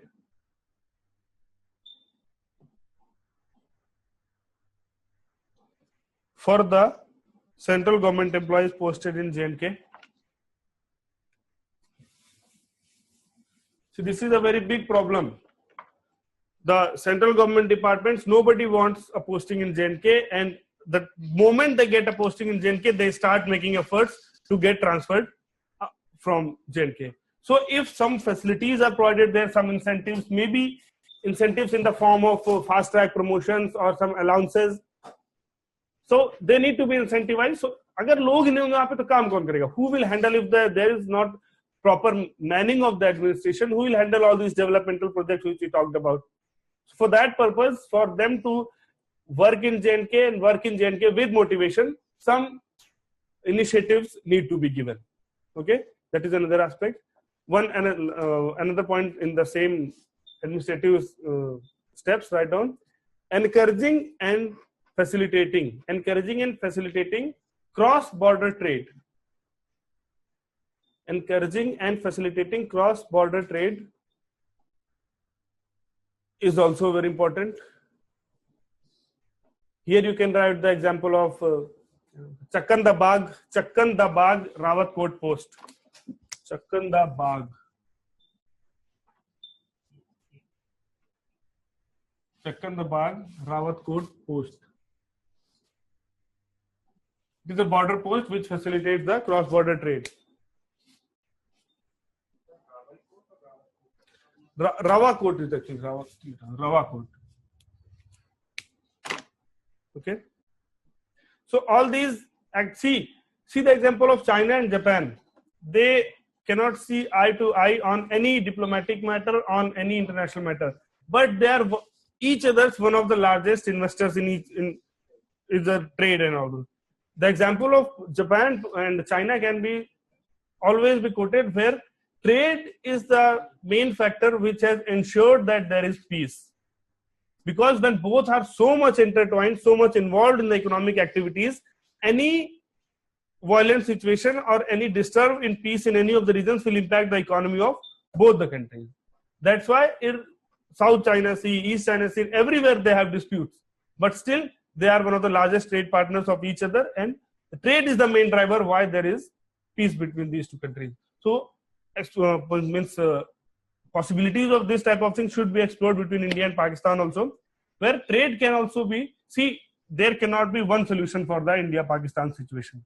We have to take help of all the positive things which we can accumulate, and trade can be one of the very important things, because today even the diplomacy is economy driven. Most part of the diplomacy is economy driven. Nobody is very much concerned about human rights and democracy and all. These are fancy words used just to progress and promote their own economic interests. United States is not interested in promoting democracy in African countries which do not have oil. Now gradually their interest in democracy is weaning out. Why? Because they have developed shale gas at their own place. Why they were interested in democracy? Because of the oil and everything and human rights. They don't have any problem in dealing with China, and everybody knows the status of human rights in China. So all these diplomatic front, they are basically economy driven, and we should see, if this is the situation, we should not panic away. Why this is the situation about, why not concerned about human rights? You should utilize the economy of both the regions to further peace, to sustain peace. Okay, that was the basic essence of the last point. Sir, why you have not opened the Because of the security concerns and all. See, like we discussed yesterday also. That's not open for every trade, but some of it is going from there. See, the trade situation in Jammu and Kashmir, means the cross-border trade, that is basically, even today, that is not mainly driven by economy, but that is mainly dictated by the security concerns. So we have to balance both those things. Like we discussed yesterday about ILP. Here, because number of things, army has to be considered. What are the things which can be utilized? Even there were some reports where some traders were, this means the militants disguised as traders, infiltrated and all. So in number of things, we have to take consideration of many factors. That is the reason why they have not opened. Even the level of trade between India and Pakistan, what happens directly between India and Pakistan is far less than what happens through the smuggled route through Dubai, Nepal to India. Now, if the trade is happening, but no, means both of the countries are not benefiting in terms of revenue from that trade. In any case, the trade is happening through that indirect route. Now, if we become aware of the real situation, we accept the situation that trade is happening, then it should happen directly between these two countries. That will benefit them in terms of their taxes and all those things also, and it will be beneficial for the bordering region also. See, if one big trade post is built, now even if some people of that area, they are not directly involved in trade, but it will be responsible for indirect employment generation also. There might be eatery joints, hotels and all those things will gradually crop up for the purpose of trade.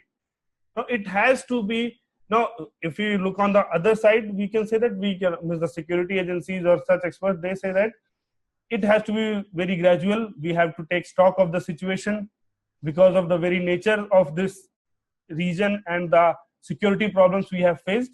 So because of that, we have to balance both these things, and the government is taking a mean path or a graduated approach in opening these things. Okay.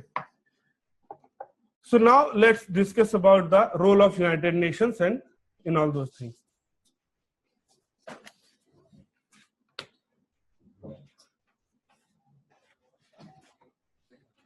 See how United Nations got involved in all this situation.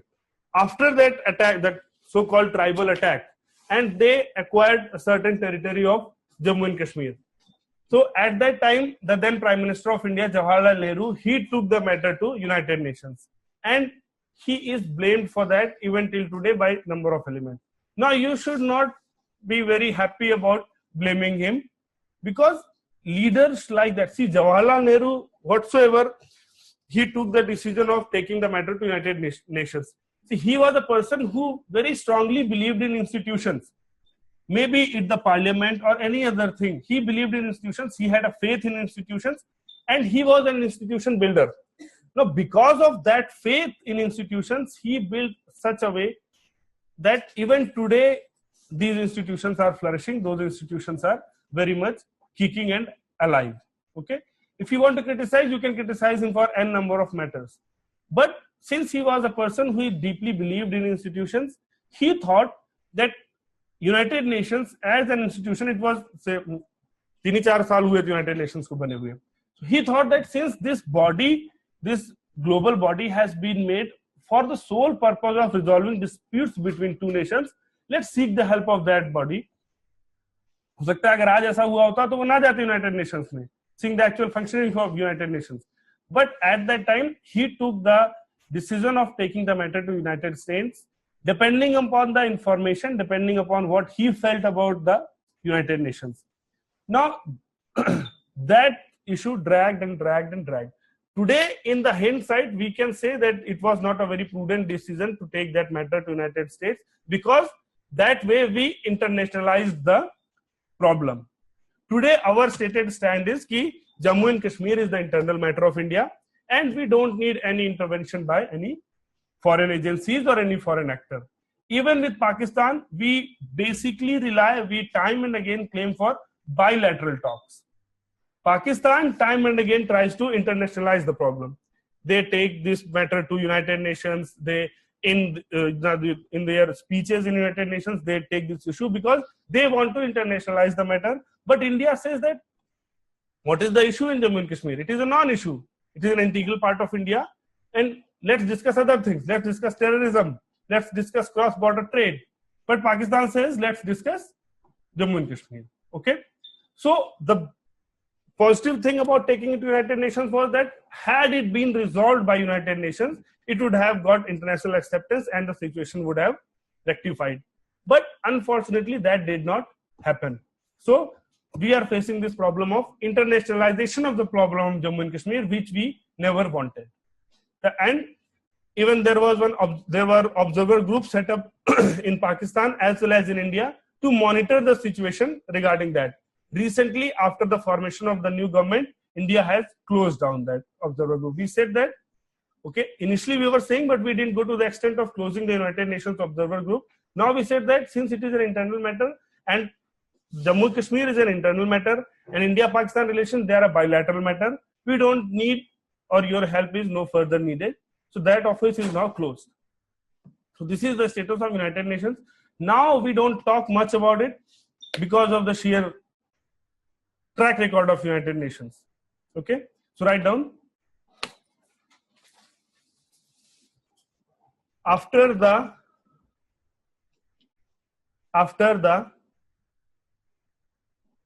attack on Jammu and Kashmir in the late 1940s, after the attack on Jammu and Kashmir in the late 1940s,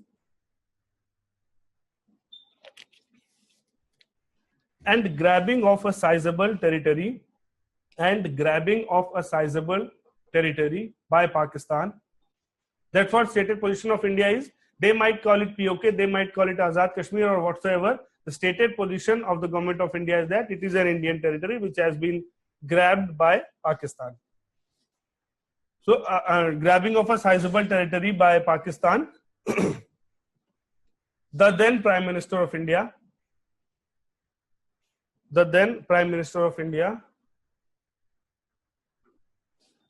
took the matter to United Nations.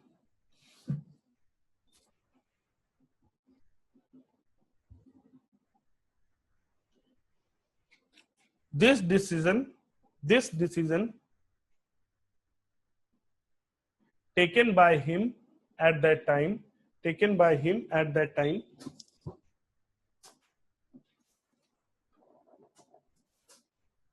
was based on the available information at that time.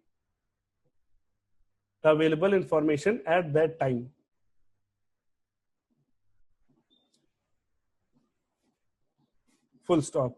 In the next line, write down. But the United Nations could not resolve the issue successfully.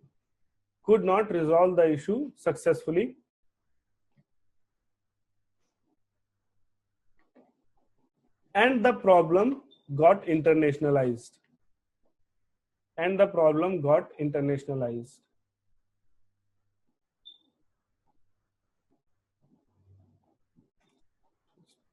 Full stop. The present stand of Government of India is that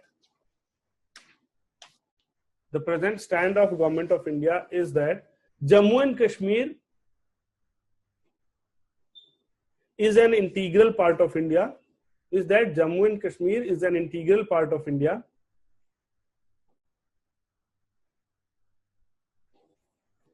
And the problems there Jammu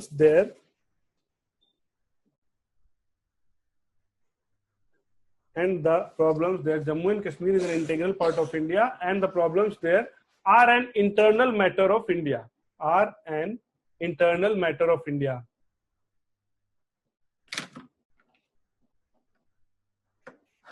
Full stop. India does not welcome any external interference. India does not welcome any external interference in its internal matters.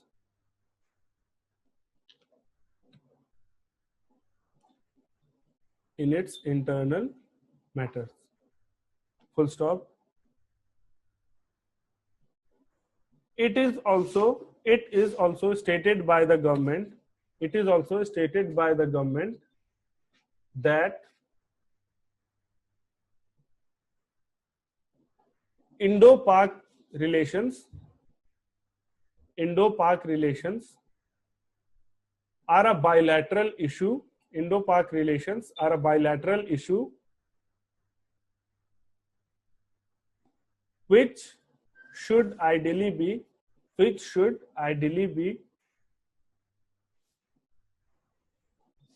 handled in bilateral manner. Which should ideally be handled in bilateral manner.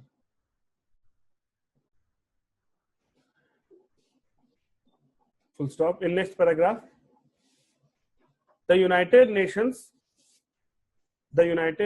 had set up a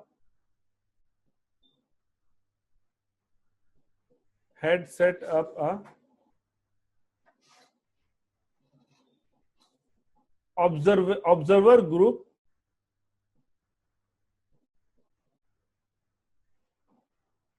to monitor the situation.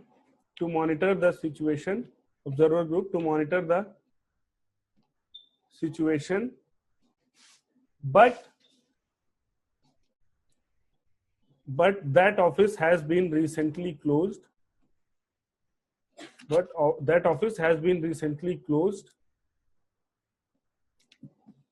On the recommendation of Government of India.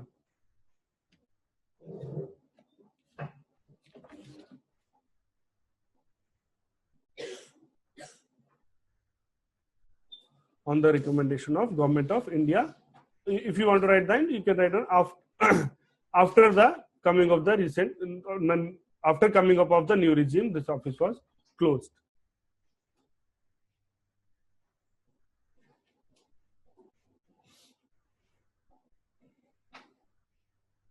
Okay. The name of the officer, UN Mojib. United Nations. After coming of the new regime in India. United Nations Military Observer Group in India and Pakistan. UN Mojib. That office has been closed.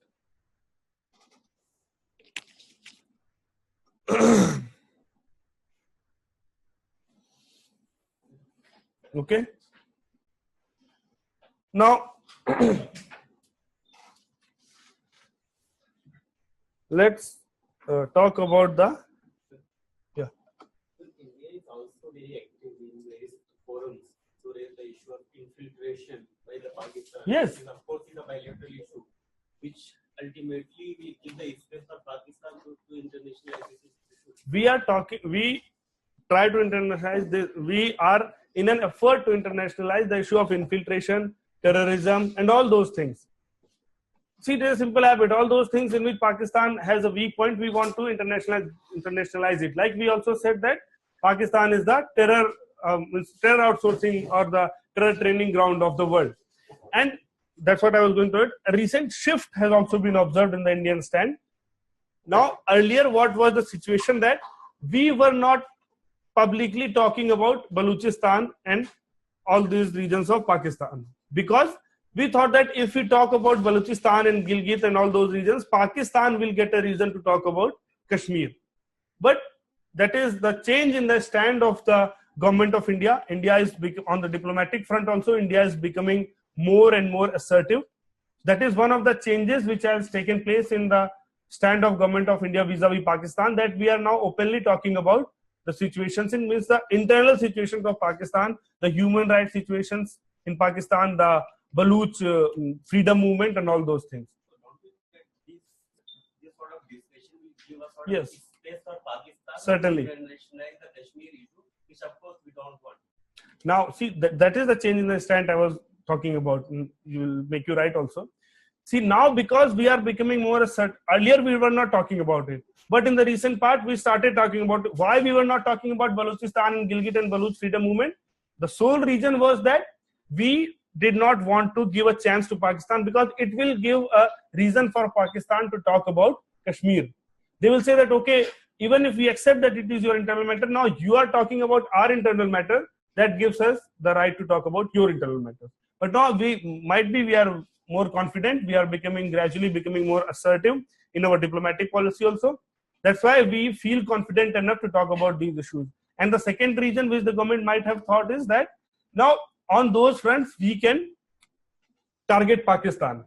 We can target Pakistan on those fronts. We can put pressure on Pakistan because of those fronts. That might be utilized on international arena. See, how will this policy change? How will this policy shift? Will it be beneficial for India or will it backfire? That will come to know after some period of time, after say 2-3 years down the line.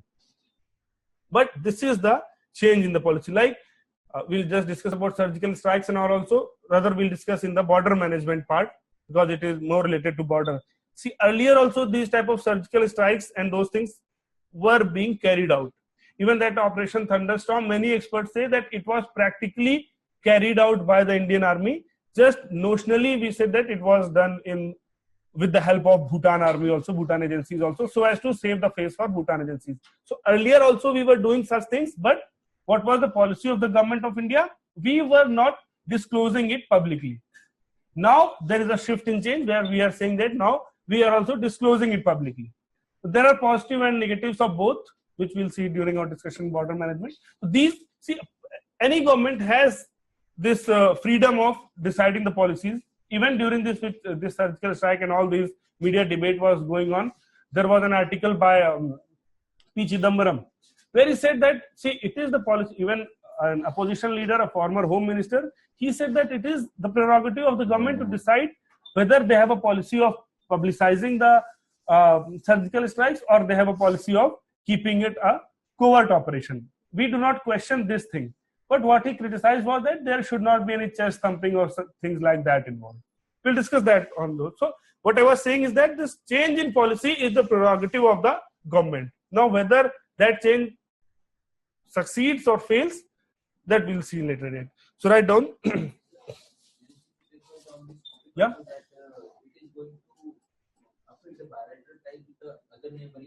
Yes, yes. This surgical strike thing. No? Yes, yes, certainly. Other might get, say, apprehensive. Other neighbors might get. Already, India has an image of a big brother in South Asia because of its size and its dimensions. That is one of the negative, means that might be a negative fallback. See the situation of China in its own neighborhood.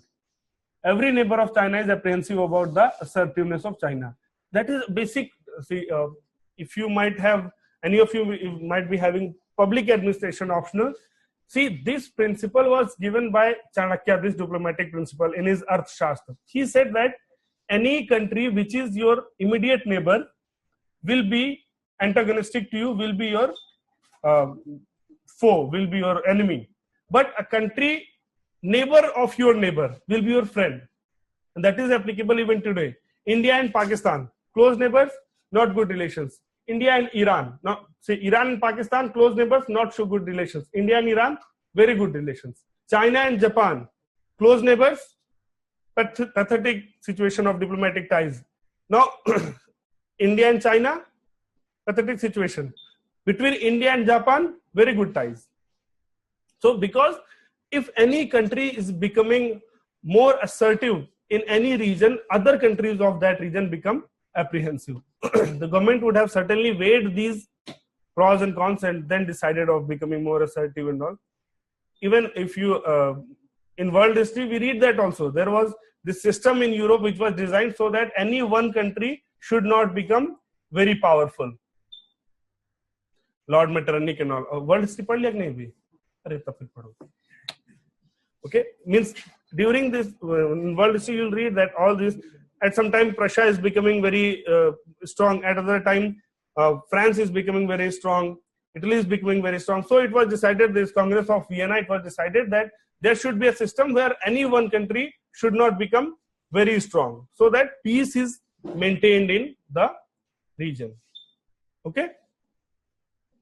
So let's talk a bit about this change in the policy stand with vis-a-vis Pakistan. So, or write down the heading, how to deal with Pakistan related to internal security. Large part of your Pakistan relation that is a matter of international relations. Here we'll see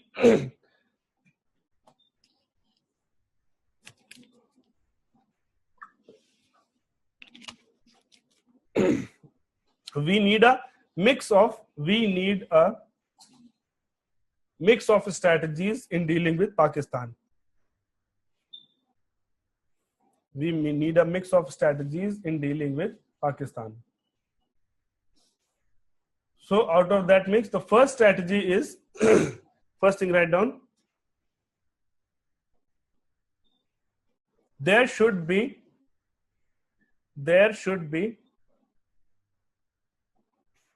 an uninterrupted and uninterruptible, very famous phrase, uninterrupted and uninterruptible dialogue. There should be an uninterrupted and uninterruptible dialogue between the two countries.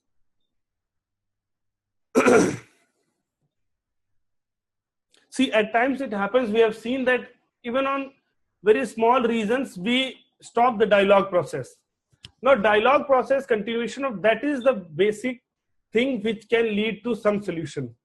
Whether any solution is reached or not, but if the dialogue process is going on, at least there is a hope that some solution might be reached. Now, interruption of dialogues on small reasons, that has many negative repercussions. The first thing, it shows the victory of anti-peace elements. So these groups, militant groups, or even ISI and ISI and Pakistani army. ISI and Pakistani army are surviving basically because of the anti-India sentiments in Pakistan. So any peace process, when very good relations, you might have seen this trend. When there are very good relations between India and Pakistan, some incident happens, some attack happens, or something happens so as to disrupt it. Now, if we disrupt our peace process because of these efforts, we are practically letting them win. That their purpose was to disrupt the peace process, and if we disrupt it, then they're letting them win. And secondly, just write it on the first point. What can you with it? Between the two nations. Full stop. Throughout the history of Indo-Pak relations,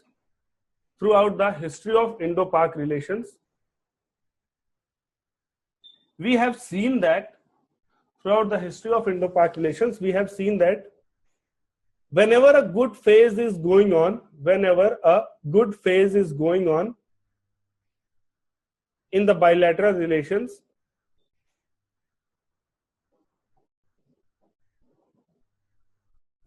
some negative incident happens,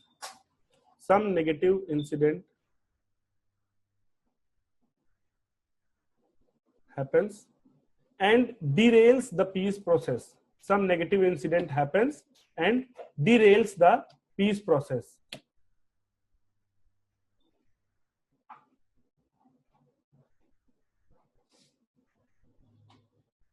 Many a time, these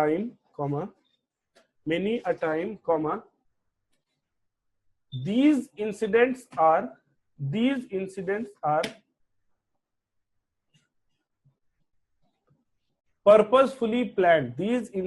are purposefully planned. By ISI and Pak Army, and other agencies. These incidents are purposefully planned by ISI, Pak Army and other agencies with the sole purpose of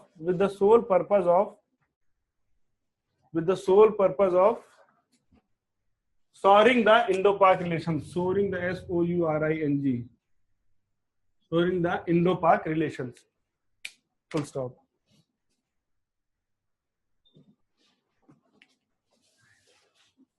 If we allow these incidents,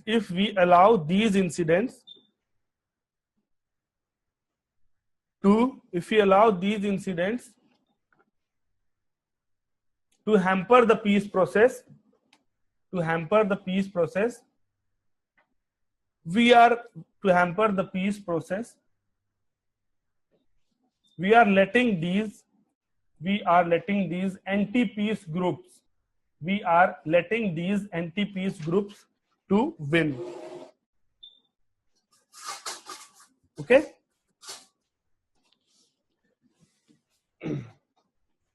Write down one more sentence. Diplomatic efforts and peace process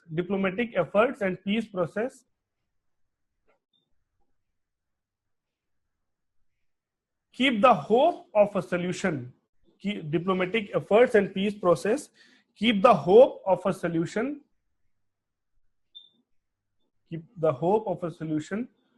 alive. Means because of them, the hope is alive at least. Solution may be coming or may not be coming. That is a different thing altogether. But at least there is a hope that if dialogue is going on, if these processes are going on, something good might come. Okay, that was the first strategy: uninterrupted and uninterruptible dialogue. The second part of the strategy of how to deal with Pakistan is any breach of border and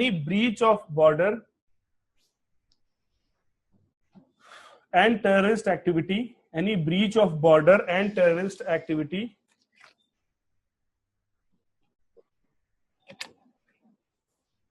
has to be dealt by security agencies in appropriate manner.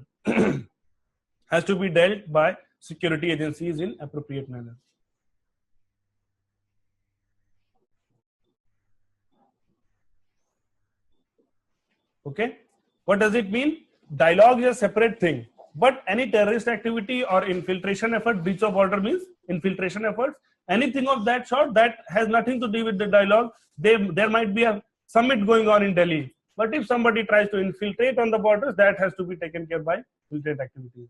It should not be mistaken, means the peace process should not be mistaken as weakness of the country. In one of my classes, I was discussing this issue, and when I said that peace process should go on and all those things, one guy raised his hand and said, तो क्या sir उनको वहां से आने दें?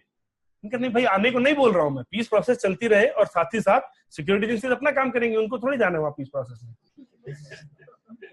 So that is the second part of the strategy. The third part is, like we discussed earlier also, increasing the pace of trade,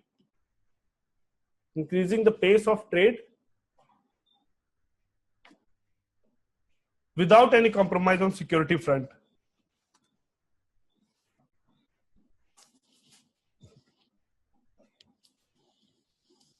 This whole thing about trade dynamics we have already discussed. Just write it down for the sake of completion. The next point is using, now we can write this point because of the policy change in the stand of the government. Using international and all available platforms,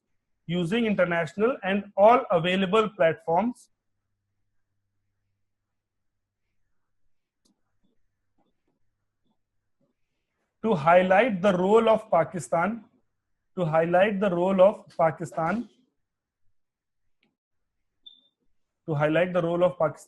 in sponsoring cross-border terrorism.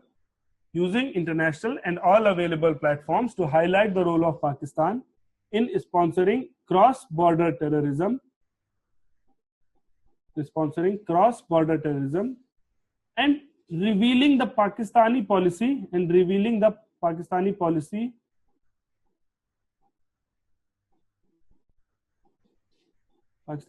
of using terror as a foreign policy tool. Underline this statement. Using terror as a foreign policy tool.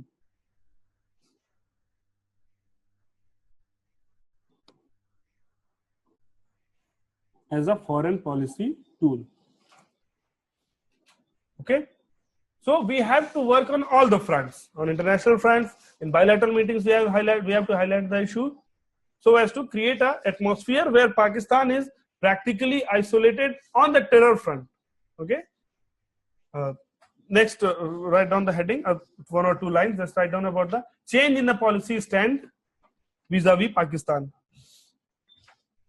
Change in the policy stand vis-a-vis Pakistan.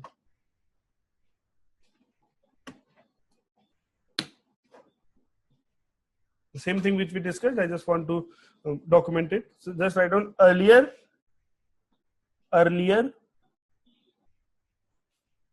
India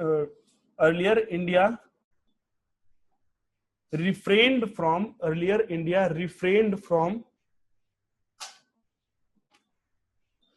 highlighting the internal issues of Pakistan. Refrained from highlighting the internal issues of Pakistan. For example, Baluch freedom movement, Baluch internal issues of Pakistan. What were those internal issues? For example, Baluch freedom movement, situation in Gilgit and other parts of POK, situation in Gilgit and other parts of POK.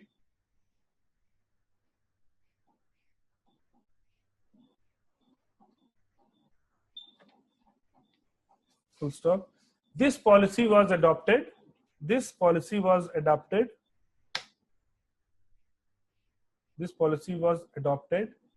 as the government thought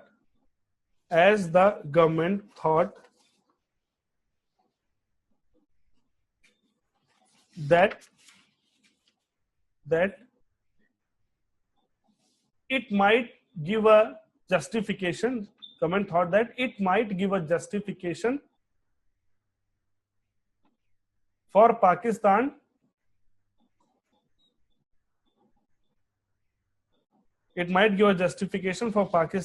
to highlight the issue of Kashmir,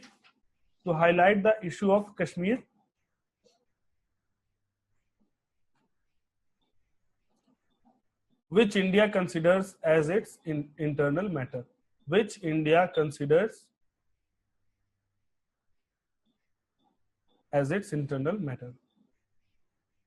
Full stop. Okay. Now change the paragraph. In the recent time,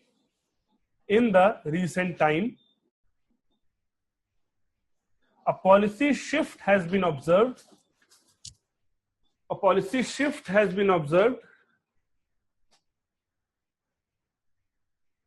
Where we are highlighting these issues.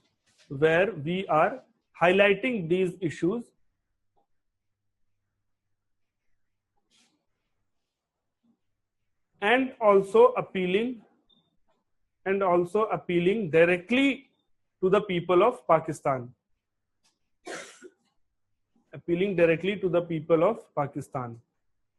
You remember that in that speech by our Prime Minister, where he said that if you want to have war, let's wage a war against poverty. And he appeals to the people of Pakistan that they should ask their government, they should ask their authorities, why after so many years there is so much of problem in Pakistan. And he also highlighted that stark differences between the situation of India and situation of Pakistan, though both the countries started their journey of independence on the same time. So we are adopting these policies. They appeal to the Pakistan. The government is of the view that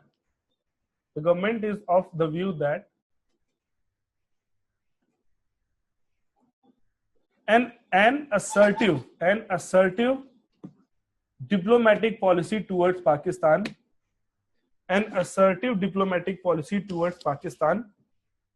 might be more fruitful.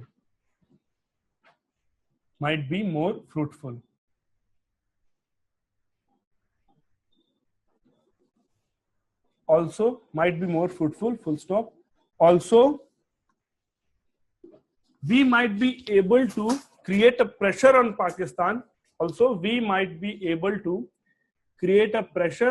Pakistan.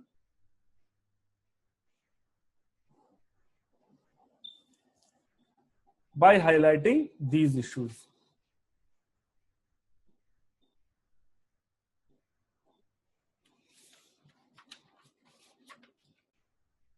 Okay. So these are the two basic reasons. There can be more reasons, but these are the four most important reasons why this policy shift. And whether it will be a correct decision or wrong, that the future will tell. Okay. So that was about the whole situation. One small thing which has been very much in news, that might be a question this time, is the situation of security agencies, or specifically the state police in Jammu and Kashmir. Now they have not going to deal with what their perks and privileges and problems are there. Here we are more concerned about this peculiar position of the state police specifically, because they have to play the dual role. They are from that place only.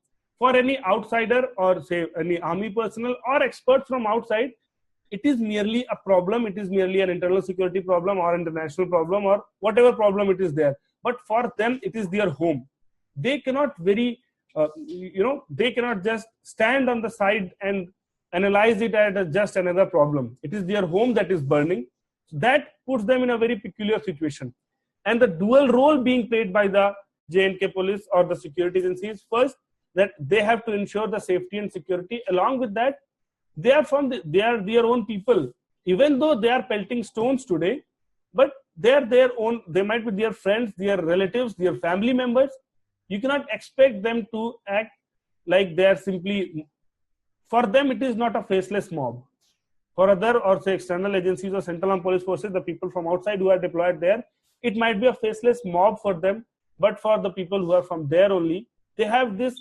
Even this emotional turmoil is for them. And one very peculiar situation happened this time was that the earlier also the political leaders and everyone, they used to criticize the state police that they are acting like a tyrannical people and they're acting like the arms of the state, not worried about the people at all. No problem, they were criticizing it. But the new trend in the recent incidents of pellet attacks and all those, the new trend was they were specifically naming the police officers. For example, Harmeet Singh, the superintendent of police of Sopore, he was specifically named by Gilani in his speech. Now, what is the fault of that guy? He is simply doing his duty. That might involve use of some force. Now, if you criticize the police force in general, that is an acceptable thing. But naming a person, it puts his personal life, the life of his immediate family members, the security of his immediate family members in jeopardy. He was not at all, had he gone some other cadre other than G&K, he would not have to face this situation. He is simply discharging his own duties, and that should not put his head on the guillotine. And remember, you can imagine the situation. There are graffitis all over Sopore where it is written, Harmeet Singh, you are going to be killed, or we will take revenge of the steps you have taken.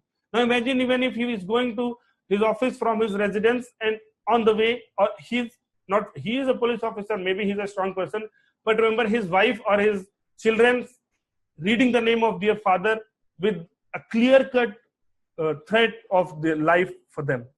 So that is the situation. It is a very emotional turmoil, along with that problem of safety of their life and immediate family members. So that is a very peculiar situation for these police members, especially the police and other security agencies also. So write down 2-3 lines about it. If any of the questions come on these lines, you can handle it. And if this can come in the paper 4 also, if they relate it in the part of emotional intelligence and all those sections, it can very easily be asked there. Write down the security agencies, especially the state police. Security agencies, especially the state police, are in a very unenviable situation.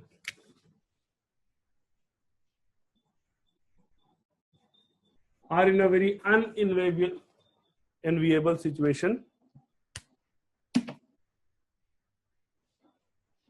because of the security condition in Jammu and Kashmir.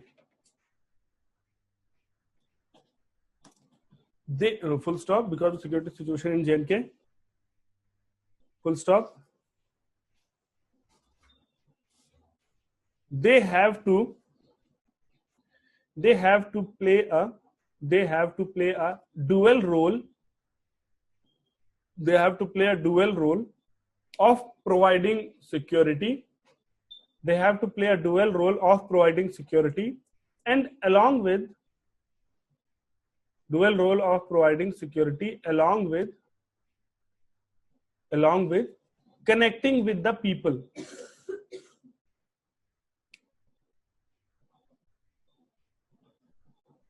Okay. Since they are from that place only, since they are from that place only,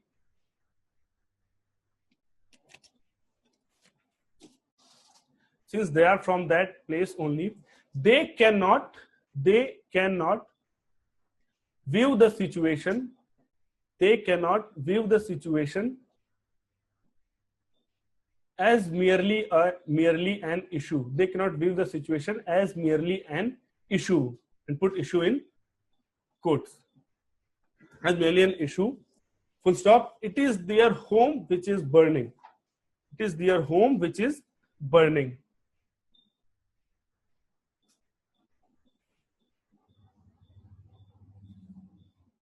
They also face, it is their home which is burning, they also face a continuous emotional turmoil. They also face a continuous emotional turmoil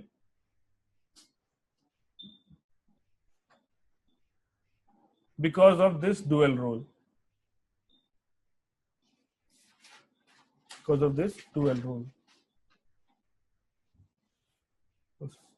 In next paragraph, the recent incidents of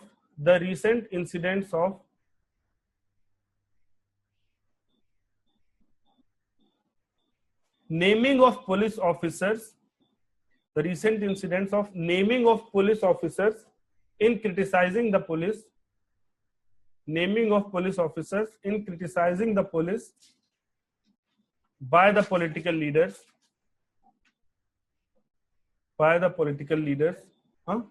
naming of police officers in criticizing the police by political leaders has increased the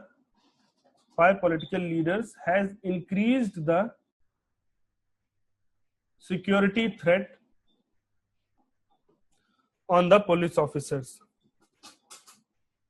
Security threat on the police officers. Full stop. This is a new trend. And earlier, even if the police was criticized, and this is a new trend, and earlier, even if the police was criticized, individual officers were not named.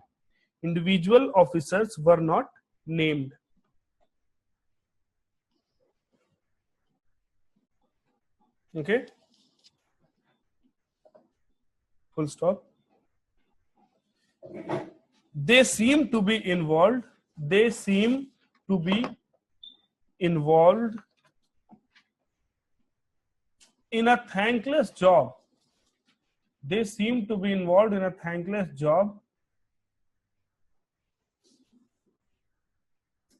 Where they are criticized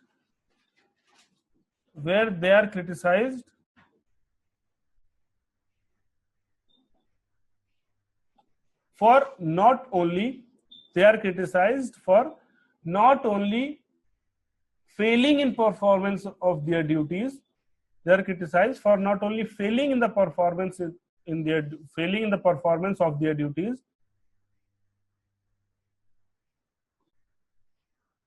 but also for performing their duties with due diligence. Do you understand? But also for performing their duties with due diligence. Do you understand it? If they do nothing, if the mob is doing arsoning and they do nothing, of course they will be criticized. But if they use force, or even by other means, if they control, then they are also criticized. So it's a completely thankless job for them. Okay. And next paragraph, write down about the officers who are serving in jail. For officers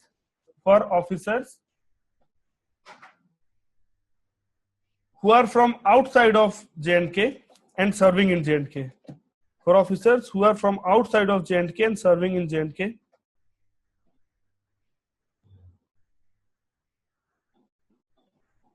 the situation is even graver. Situation is even graver. Full stop.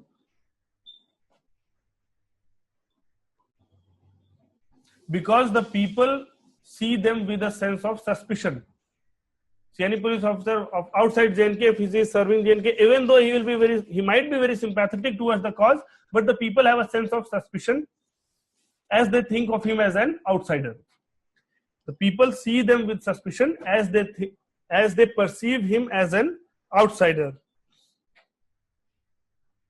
As they perceive him as an outsider without any commitment towards the local cause.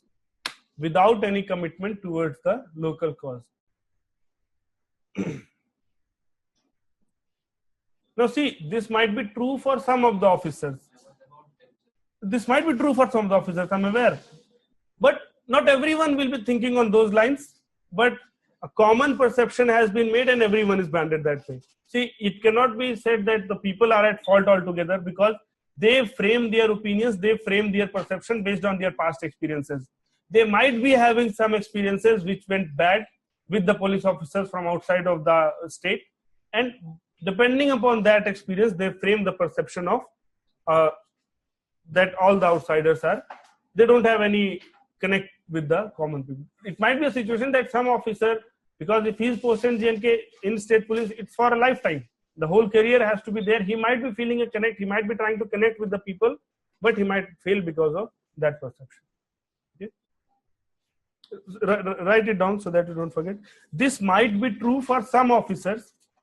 This might be true for some officers.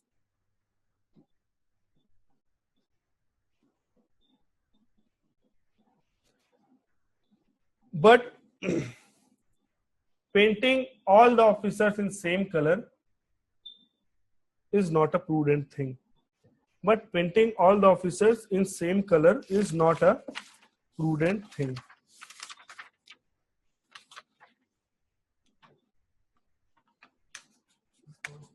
Is not a prudent thing. Prudent. Okay.